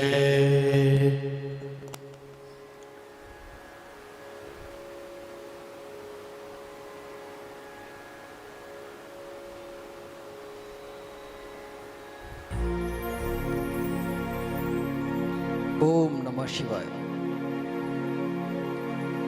त्र्यंबकम यजामहे सुगंधिम पुष्टिवर्धनम, उर्वारुक्मिव बंधनात्, मृत्योर्मुक्षी मामृतात्।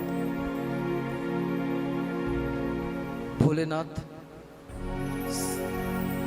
सर्वदाता है, सब कुछ देने वाले हैं। ऐसा कुछ नहीं है जो भोलेनाथ ना दे सके। हमें पात्रता होनी चाहिए लेने की। अगर लेने की पात्रता है तो फिर भोलेनाथ के पास किसी चीज की कमी नहीं है। अभी कथा के क्रम में आप लोगों से बात करने का सौभाग्य प्राप्त हो रहा है। ये बहुत, इसके लिए आचार्य जी को बहुत बहुत धन्यवाद, उनका कृतज्ञ हूँ। हमारे इस अनुष्ठान से, हमारे यजमान परिवार से कुछ नए लोग जुड़े हैं, उनके बारे में सूचना दे दूं, फिर ज़्यादा समय नहीं लूँगा, कथा के बीच में ज़्यादा विक्षेप नहीं बनूंगा। हरीश अग्रवाल जी, इनके पिता सलेख चंद्र अग्रवाल हैं। ये बागपत से हैं, जिला उत्तर प्रदेश से। श्री नित्य किशोर उपाध्याय जी, ये पुत्र हैं स्वर्गीय श्री राधेश्याम उपाध्याय जी के। आप फिरोजाबाद से हैं और आश्रम से बहुत पहले से जुड़े हुए हैं। हमेशा इनका वृंदावन आना होता है। उड़िया बाबा और बिहारी जी के प्रति इनकी बहुत आस्था है, भोलेनाथ के प्रति बहुत आस्था है। मनीष खत्री, इनके पिता अनिल खत्री हैं, ये भरतपुर से हैं। भोलेनाथ से प्रार्थना है कि इनका काम और इनका स्वभाव दोनों ऐसा हो जो इनके जीवन को आगे बढ़ाने में इनको सहयोग कर सके।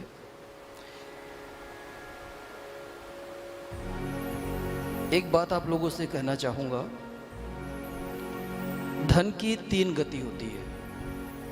जो धनोपार्जन करने के लिए हम अपना कर्म करते हैं, तो धन की 3 गति होती है, भोग, दान और नाश।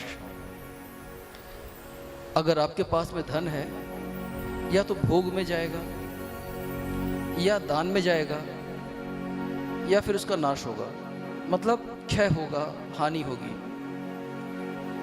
अगर भोग में जाता है तो आप उससे अपना शारीरिक भोग करते हैं, ऐसे काम करते हैं जिससे केवल आपको शारीरिक और आपके परिवार को सुख प्राप्त होता है। दान ऐसा है कि जब आप दान करते हो तो उससे ना केवल आपका परलोक सुधरता है, आपके धन की शुद्धि होती है, बल्कि आपके पूरे कुल का, जिस कुल में आपने जन्म लिया है अनादिकाल से, उन सभी पितरों को भी और आपके जो भविष्य में आने वाले पीढ़ियां हैं उसके लिए भी वो दान फलदायी होता है। और अगर आप दान भी नहीं करते हो, भोग भी नहीं करते हो, तो फिर या तो स्वास्थ्य खराब होगा, या फिर इनकम टैक्स की रेट पड़ जाएगी, या फिर वकील लेगा, कुछ ना कुछ ऐसा ही होगा, वो किसी काम का नहीं होगा। मेरा तो ऐसा मानना है कि सदकर्मों में लगाना चाहिए।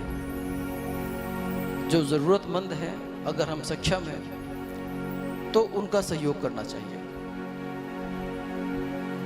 अभी हिंदुस्तान में इस महामारी के दौरान दानदाताओं ने दोनों हाथ खोल दिए। सब ने अपने आप से ऊपर उठ के इंसानियत और धर्म का पालन करते हुए जिनके पास जो भी क्षमता थी उन्होंने सबके लिए किया। ये हम सब लोगों ने इस समय में देखा है। हमारे आश्रम से भी जो वृंदावन के आसपास के लोग हैं उनके लिए पूड़ी सब्जी के पैकेट जो भी व्यवस्था थी वो की जाती थी, और हम लोग देखते थे कि लगातार दानदाताओं की गाड़ियां घूमती रहती थी। वो लोग ढूंढते थे कि कौन भूखा है। तो हम ये मानते हैं कि जो चीज़ हमें यहाँ दिखाई दे रही थी वही चीज़ पूरे हिंदुस्तान में थी, नहीं तो इस संकट से और भी ज़्यादा क्षति होती, हानि होती। भोलेनाथ कृपा करें, सभी स्वस्थ रहें, सभी लोग इस कोरोना नामक, पहले तो इसका नाम भी किसी ने नहीं सुना था, अभी तो मेरे ख्याल से सबसे ज़्यादा चर्चा में यही नाम है। ये जल्दी से जल्दी इसकी चर्चा समाप्त हो और पूरा देश और विश्व मुक्त हो। इसी सद्भावना के साथ में महाराज श्री से निवेदन है कि कथा क्रम को आगे बढ़ाएं। हर हर महादेव। श्री राधे, श्री राधे।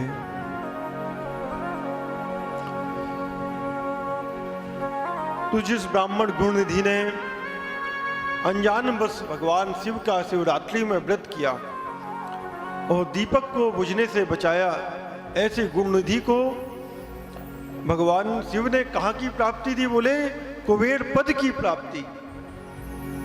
इस गुणनिधि नाम के ब्राह्मण को कुबेर पद की प्राप्ति हुई थी। पर ब्रह्मा जी ने नारद जी को बताया, जब मेरा प्रथम कल्प पूरा हुआ तब उसमें मेरे मानस पुत्र पुलस्त्य से विश्रवा नाम के ऋषि हुए। विश्रवा के वैश्रव पुत्र हुआ, उसने अलकापुरी का शासन किया। उसने उग्र तप करके शिवजी की आराधना की। उस समय धवाहन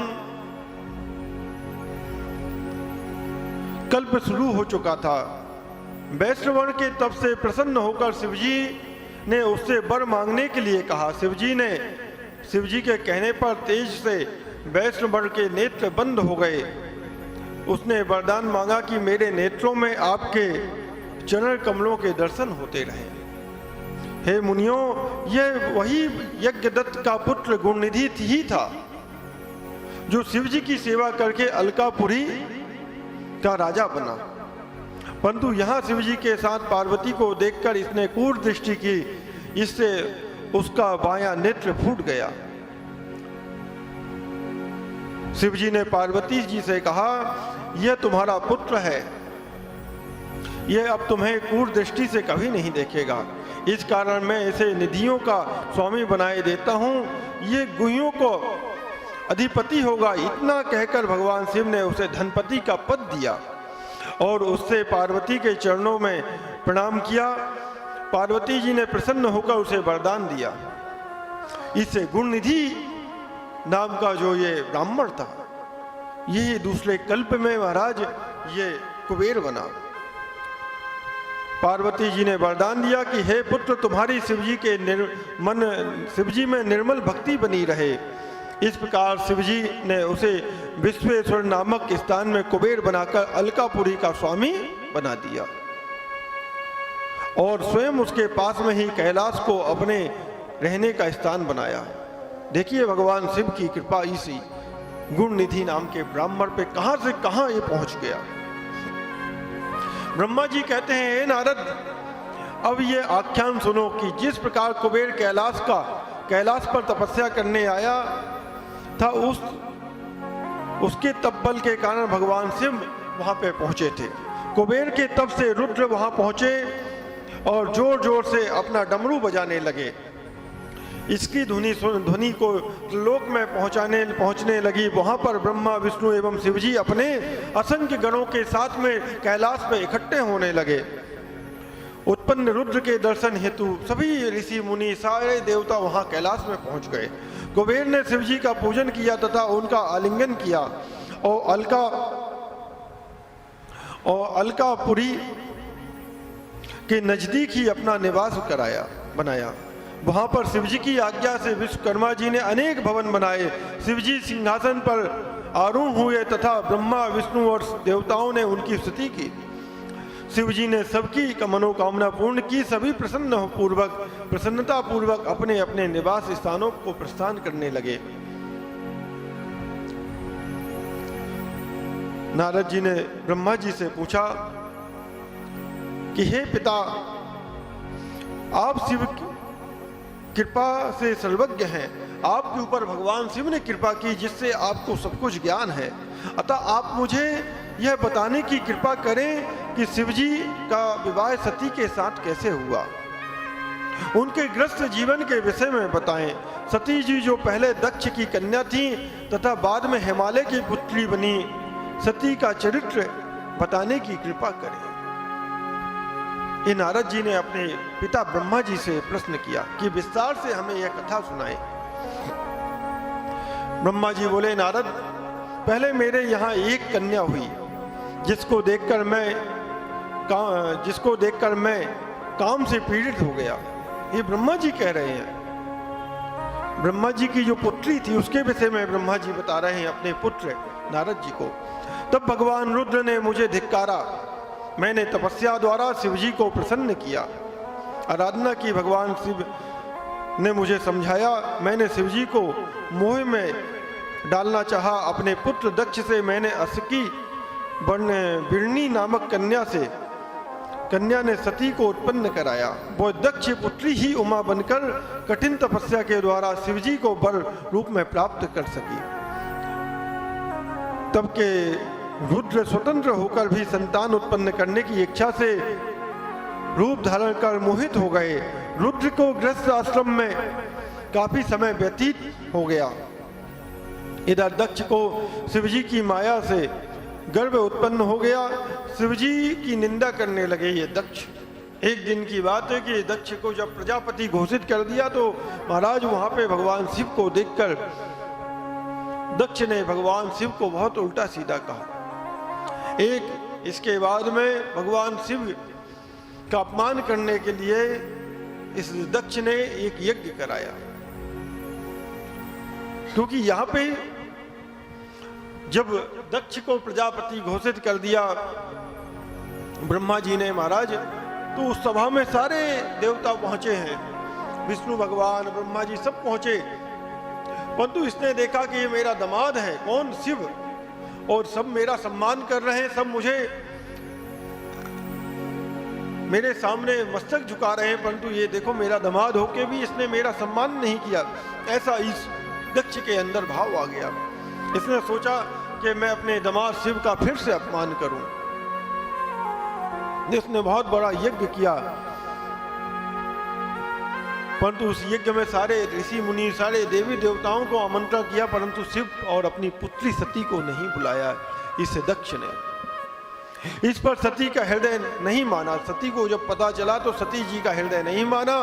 वह अपने पिता के घर गई, परंतु वहां पर यज्ञ में अपने पति का, शिव का भाग नहीं देखकर अपने पिता से अपने पति की निंदा सुनकर अपने शरीर का त्याग कर दिया सती जी ने।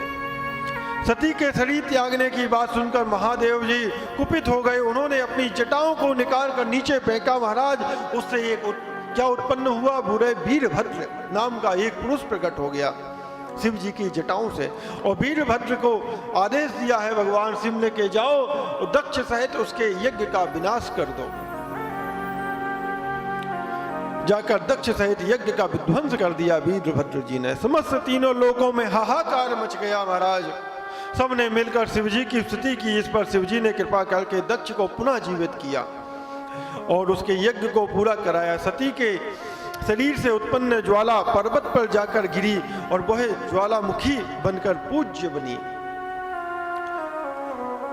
जिसे उनके दर्शन के लिए हम सब जाते हैं। ज्वाला देवी, उनके दर्शन से आज भी मनुष्य की सभी कामनाएं पूर्ण हो जाती हैं। वही सती जी दोबारा हिमाचल नाम के जो राजा थे उनकी पुत्री के रूप में जन्म हुआ, जिनका नाम पार्वती पड़ा।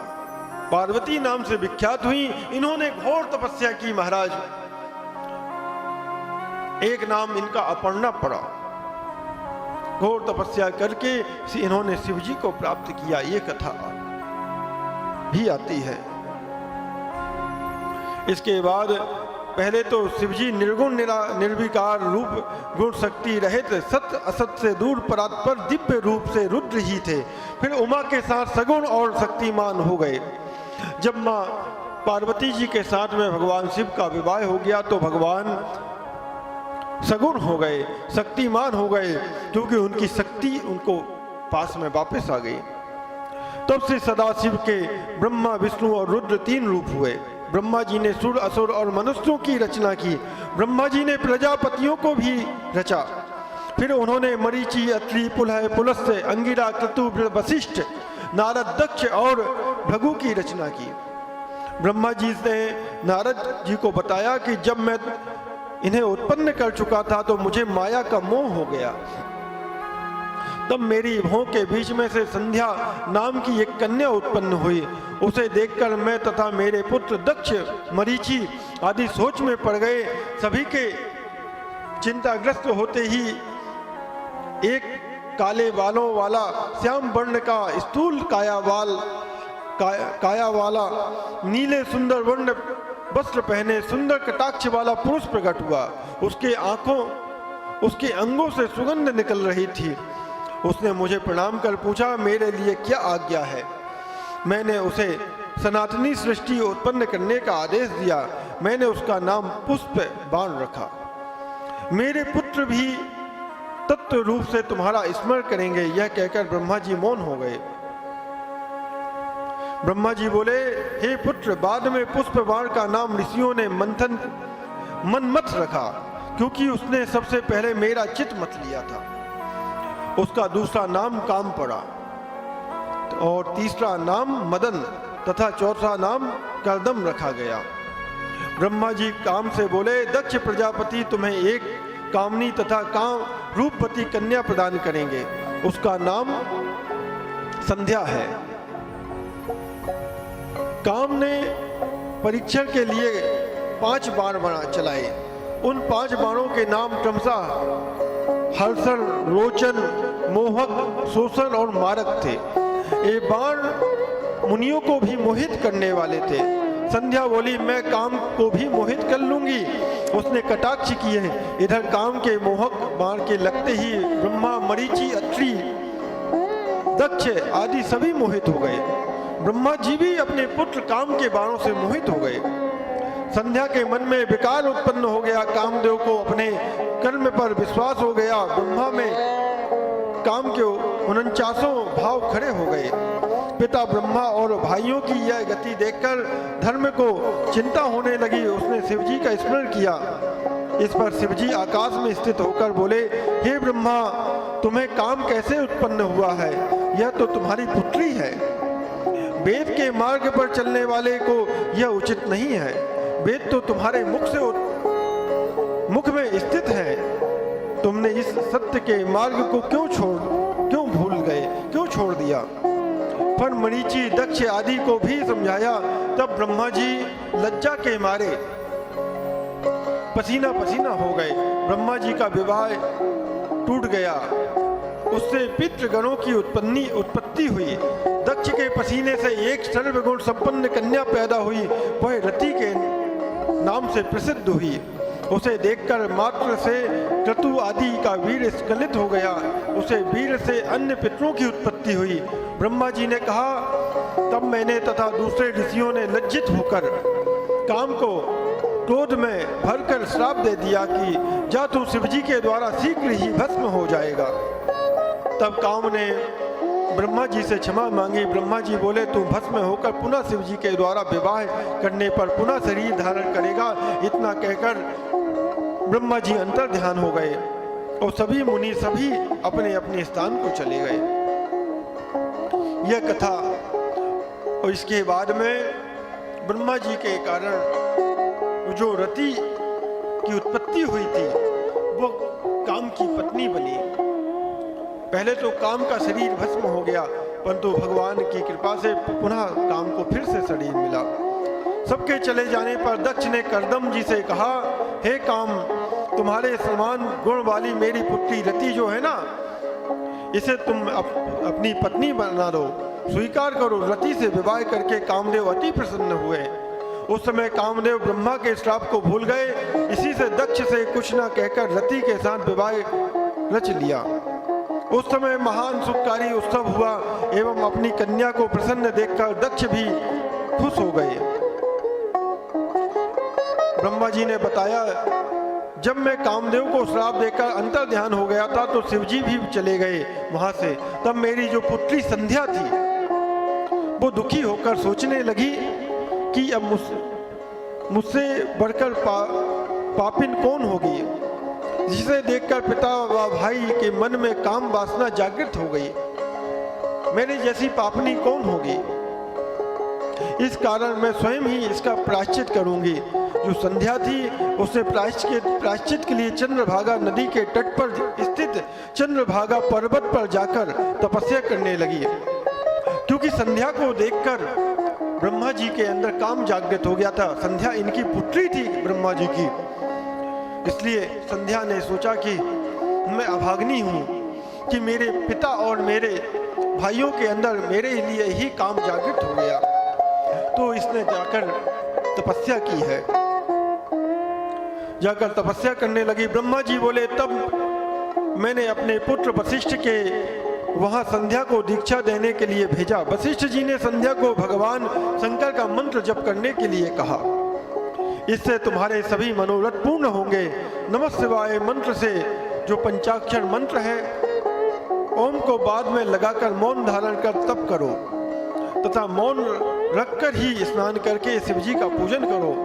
आहार के रूप में केवल जल ग्रहण करना। यह संध्या को वशिष्ठ जी ने बताया कि कैसे शिव आराधना करनी है, जिससे तुम्हारे सारे मनोरथ और जो तुम्हारे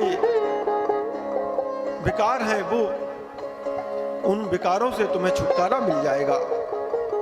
तुमसे तुम्हारी तपस्या फलदायक बन जाएगी। शिवजी के तुम्हारे सभी मनोरथ पूर्ण करेंगे। इस प्रकार संध्या को वशिष्ठ जी ने तपस्या की सारी विधि समझा दी। ब्रह्मा जी बोले, वशिष्ठ जी के चले जाने पर संध्या विधि पूर्वक तपस्या में लीन हो गई। शिवजी ने चित्त लगाए संध्या को एक चतुर्युगी समय व्यतीत हो गया। भगवान शिव के ध्यान करते करते एक चतुर्युगी समय व्यतीत हो गया महाराज इस संध्या नाम की कन्या का। तब शिवजी ने संध्या के हृदय में प्रवेश करके उसे दिव्य वाणी और दिव्य नेत्र प्रदान किए और उससे बोले, मैं तुम्हारी तपस्या से प्रसन्न हो गया। भगवान शिव वहां पे आके बोले। भगवान शिव को बारंबार प्रणाम किया इस संध्या नाम की कन्या ने। हे प्रभु, यदि मैं पूर्व पाप से मुक्त हो गई तो आप मुझ पर यह कृपा करें, मुझे एक वरदान दें कि प्राणी उत्पन्न होते ही काम वासनाओं से ग्रस्त न हो। दूसरा वर यह प्रदान करें कि मैं तीनों लोकों में पतिव्रता नारी जानी जाऊं। मेरा पति काम वासना से ग्रस्त न हो तथा मित्र भाव के समान हो एवं जो भी मुझे काम वासना से देखे वह नष्ट हो जाए और नपुंसक बन जाए। भगवान शिव जी ने तथास्तु कहकर संध्या से पुनः कहा, हे पुत्री, अब मैं मनुष्यों की आयु को 4 भागों में विभाजित कर देता हूँ। शेषव, कुमार, यौवन और वृद्ध। प्राणी जब यौवन अवस्था में आएगा तब ही उसमें काम वासना जागृत होगी, ऐसा वरदान दिया है संध्या को। अब कोई भी प्राणी जन्म लेते ही कामी नहीं होगा। जन्म लेने के बाद उसके अंदर तुरंत काम वासना जागृत नहीं होगी, ऐसा शिव जी ने वरदान दिया। तेरे पति के अतिरिक्त यदि अन्य पुरुष तुझे काम वासना से देखेगा तो वो नपुंसक हो जाएगा, ऐसा वरदान दिया है। तेरा पति 7 कल्पों तक जीवित रहेगा और बड़ा भाग्यवान होगा। तुम्हारा अग्नि में जलकर भस्म होना निश्चित है। देखो, मेधा तिथि ऋषि 12 वर्ष से यज्ञ कर रहे हैं, तुम उनकी यज्ञ अग्नि में जाकर भस्म हो जाओ। इसी पर्वत के नीचे मेधा तिथि तपस्या में लीन होकर यज्ञ कर रहे हैं। तू जैसा पति चाहेगी वैसा सकल्प मन में धारण करके अग्नि में प्रवेश कर जा। तू पुनः तपस्या करेगी और त्रेता में दक्ष की कन्या बनकर यथा योग्य व्यक्ति के संग ब्याही जाएगी, ऐसा भगवान शिव ने इस संध्या को वरदान दिया है।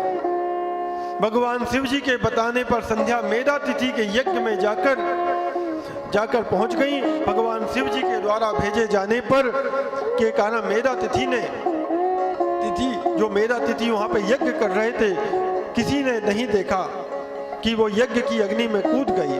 उसे कूदते हुए भी कोई नहीं देख सका उस संध्या नाम की कन्या को। उसका शरीर यज्ञ की अग्नि में तुरंत भस्म हो गया। अग्नि ने उसके शरीर को जलाकर राख कर दिया। उसके शरीर को अपने रथ में स्थापित कर लिया और सूर्य ने उसके शरीर को अपने रथ में स्थापित कर लिया। उसकी शरीर का जो ऊपरी भाग रात्रि और दिन के बीच में होने वाली प्रातः काल की संध्या हो गया और शेष नीचे का भाग पितरों की प्रसन्नता के लिए दिन का अवसान वाली संध्या हो गया। उसके प्राणों का भगवान शिव ने अपने दिव्य शरीर में स्थापित कर लिया। इधर जब यज्ञ की समाप्ति हुई तो ऋषियों ने तप्त स्वर्ण के समान कांति वाली कन्या को अग्नि में देखा। इस पर मेधातिथि ने उसे अपने गोद में उठा लिया तथा यज्ञ के जल से स्नान कराया और उसका नाम अरुंधति रखा। मुनि उसे अपनी निधि मानकर आश्रम में उसका पालन पोषण करने लगे। जब अरुंधति 5 वर्ष की हो गई तो ब्रह्मा विष्णु महेश ने आकर उसका विवाह वशिष्ठ जी के साथ में संपन्न कर दिया। अरुंधति से वशिष्ठ के 100 श्रेष्ठ पुत्र उत्पन्न हुए। महाराज ब्रह्मा जी ने नारद जी को बताया कि जब संध्या को देखने मात्र से शिवजी ने मुझे फटकारा था, तब से मैं शिवजी की माया से मोहित होकर ईर्ष्या करने लगा। मन में ईर्ष्या रखकर मरीचि दक्ष आदि पुत्रों के पास जाकर मैं बोला, तुम्हें पता है कि शिवजी ने स्त्री को देखने मात्र से मुझे खूब धिक्कारा था। उस घटना से मैं आज तक दुखी हूँ। अतः जब तक महादेव से मैं इस दुखी महादेव से कोई स्त्री ग्रहण न करा ले, तब तक मेरे हृदय को शांति नहीं मिलेगी। क्या तुम मेरे कष्ट को दूर करने का कोई उपाय बताओगे? हे नारद, जब मैं इस प्रकार कह रहा था, उसी समय कामदेव रति सहित पधारे। मैंने कामदेव की प्रशंसा करके उससे कहा कि हे पुत्र, तुम संसार में किसी प्रकार शिवजी को मोहित करो। तुम्हारे अतिरिक्त यह कार्य कोई नहीं कर सकता। महादेव को मोहित तो कर सकता हूँ, कामदेव ने कहा, परंतु स्त्री का निर्माण तो आपको ही करना पड़ेगा। इससे मैं और दक्ष प्रजापति चिंता में पड़ गए कि किसके द्वारा शिवजी को मोहित करें। मेरी चिंताग्रस्त सांसों से जो वायु निकली, उससे पुष्पित ताम्र देव वाला सुंदर नासिक वाला पुरुष उत्पन्न हुआ। मैंने उससे कहा, हे ब्रह्मा जी कह रहे हैं, हे मनमत, ये रमण का हेतु कौन होने बसंत नाम वाला, इसे तुम अपना साथी समझो। इसके साथ ही तुम रति को लेकर शिवजी को मोहित करो। फिर तो कामदेव ने अपनी पत्नी रति के साथ मेरे चरण स्पर्श किए और कैलाश को प्रस्थान कर गए, जहाँ पे भगवान भोलेनाथ समाधि में बैठे हुए थे। शिवजी को मोहित करने के लिए कामदेव ने अनेक यत्न प्रयत्न किए, परंतु महाराज वो सफल नहीं हुआ। उसने उदास होकर मुझसे कहा, मैं शिवजी को मोहित करने में असमर्थ हूँ। कामदेव की बात सुनकर ब्रह्मा जी बोले, मैं चिंतामग्न हो गया। मेरे चिंतित होने पर मेरे सम्मुख विकराल कर आने को वाद्य यंत्रों को लेकर प्रकट हुए। उन्होंने कोलाहल करके मारो मारो का शब्द उच्चारण किया। वे मुझे भी मारने को दौड़े। मैं कामदेव से बोला, इन्होंने प्रकट होते ही मारे मारे का उच्चारण किया है, अतः इनका नाम मार होगा। ये भी तुम्हारी सहायता करेंगे। अब तुम पुनः शिव जी के पास जाओ और उन्हें फिर से मोहित करो अपने बाणों के द्वारा।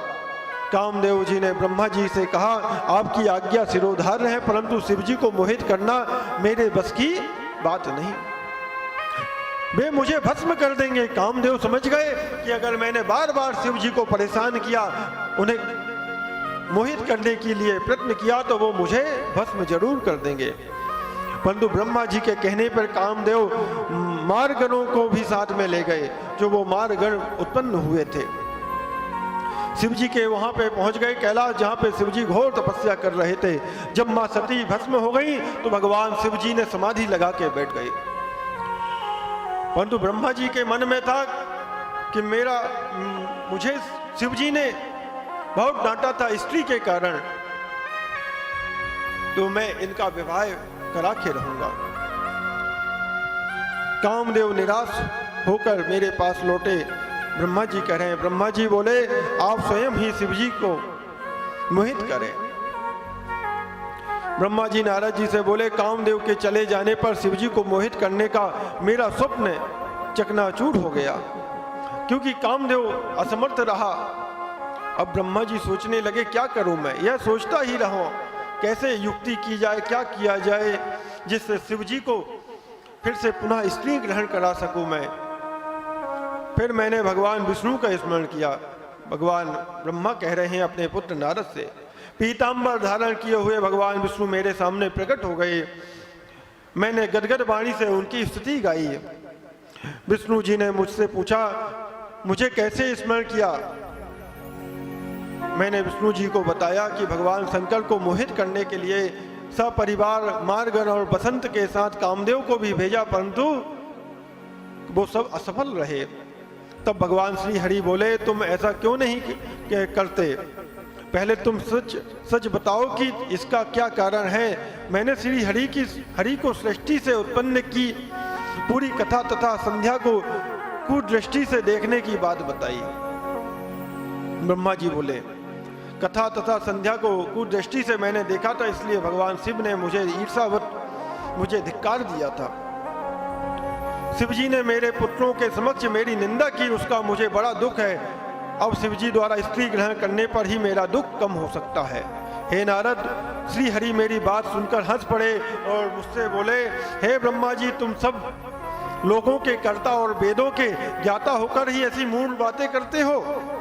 तुम अपनी इस ईर्षा को छोड़ दो। यदि तुम्हारे अनुसार शिव जी स्त्री ग्रहण करना चाहते हैं तो पार्वती के उद्देश्य से शिव जी का तप करो। अपने उद्देश्य की पूर्ति हेतु पार्वती जी का हृदय में ध्यान करें। यदि भगवती पार्वती प्रसन्न हो गई तो तुम्हारे सारे मनोरथ पूर्ण हो जाएंगे। ऐसा भगवान विष्णु ने कहा ब्रह्मा जी से। यदि भगवती पार्वती प्रसन्न हो गई तो वे अवतार ग्रहण करेंगी। तुम दक्ष प्रजापति को आदेश दो कि वो तप करें जिससे पार्वती कन्या रूप में उनके यहाँ पे उत्पन्न हो।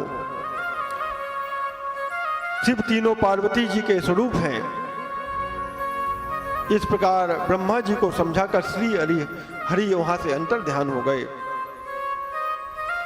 और ब्रह्मा जी ने दक्ष को कहा कि तुम जाके तपस्या करो, जिससे जो तुम्हारी पुत्री सती भस्म हो गई थी वो तुम्हारे यहाँ पे फिर से जन्म लें। अब वो पार्वती के रूप में सती का जो अब दोबारा जो जन्म हुआ वो पार्वती नाम से, और पार्वती जी से प्रार्थना की है ब्रह्मा जी ने कि तुम जाके भगवान शिव को मनाने के लिए, सब शिव को पति रूप में पाने के लिए पुनः तपस्या करो, घोर तपस्या करो, जिससे भगवान शिव तुम पे प्रसन्न हो और तुम्हें अपनी अर्धांगिनी बना सके। और आज की कथा का यहीं पे विश्राम, समय अपनी सीमा पे पहुंच गया है। भगवान नाम का आश्रय, भगवान शिव का आराधन, इसके बाद में आरती के बाद सभी लोग प्रसाद लेके ही अपने स्थान को प्रस्थान करेंगे। आइए भगवान शिव का नाम जप करें, क्योंकि हमसे जो भी त्रुटियां हो जाती हैं भगवान का नाम लेने से, भगवान शिव का नाम लेने से हमारी सारी दोष समाप्त हो जाते हैं। आइए भगवान नाम।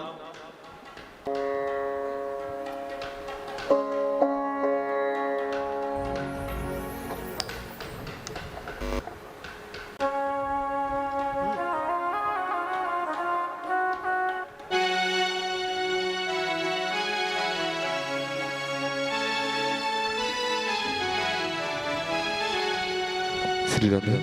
ओम मंगलम ओंकार मंगलम, ओम मंगलम ओंकार मंगलम, ओम मंगलम ओंकार मंगलम, ओम मंगलम ओंकार मंगलम, ओम मंगलम ओंकार मंगलम, ओम मंगलम ओंकार मंगलम, ओम मंगलम ओंकार मंगलम।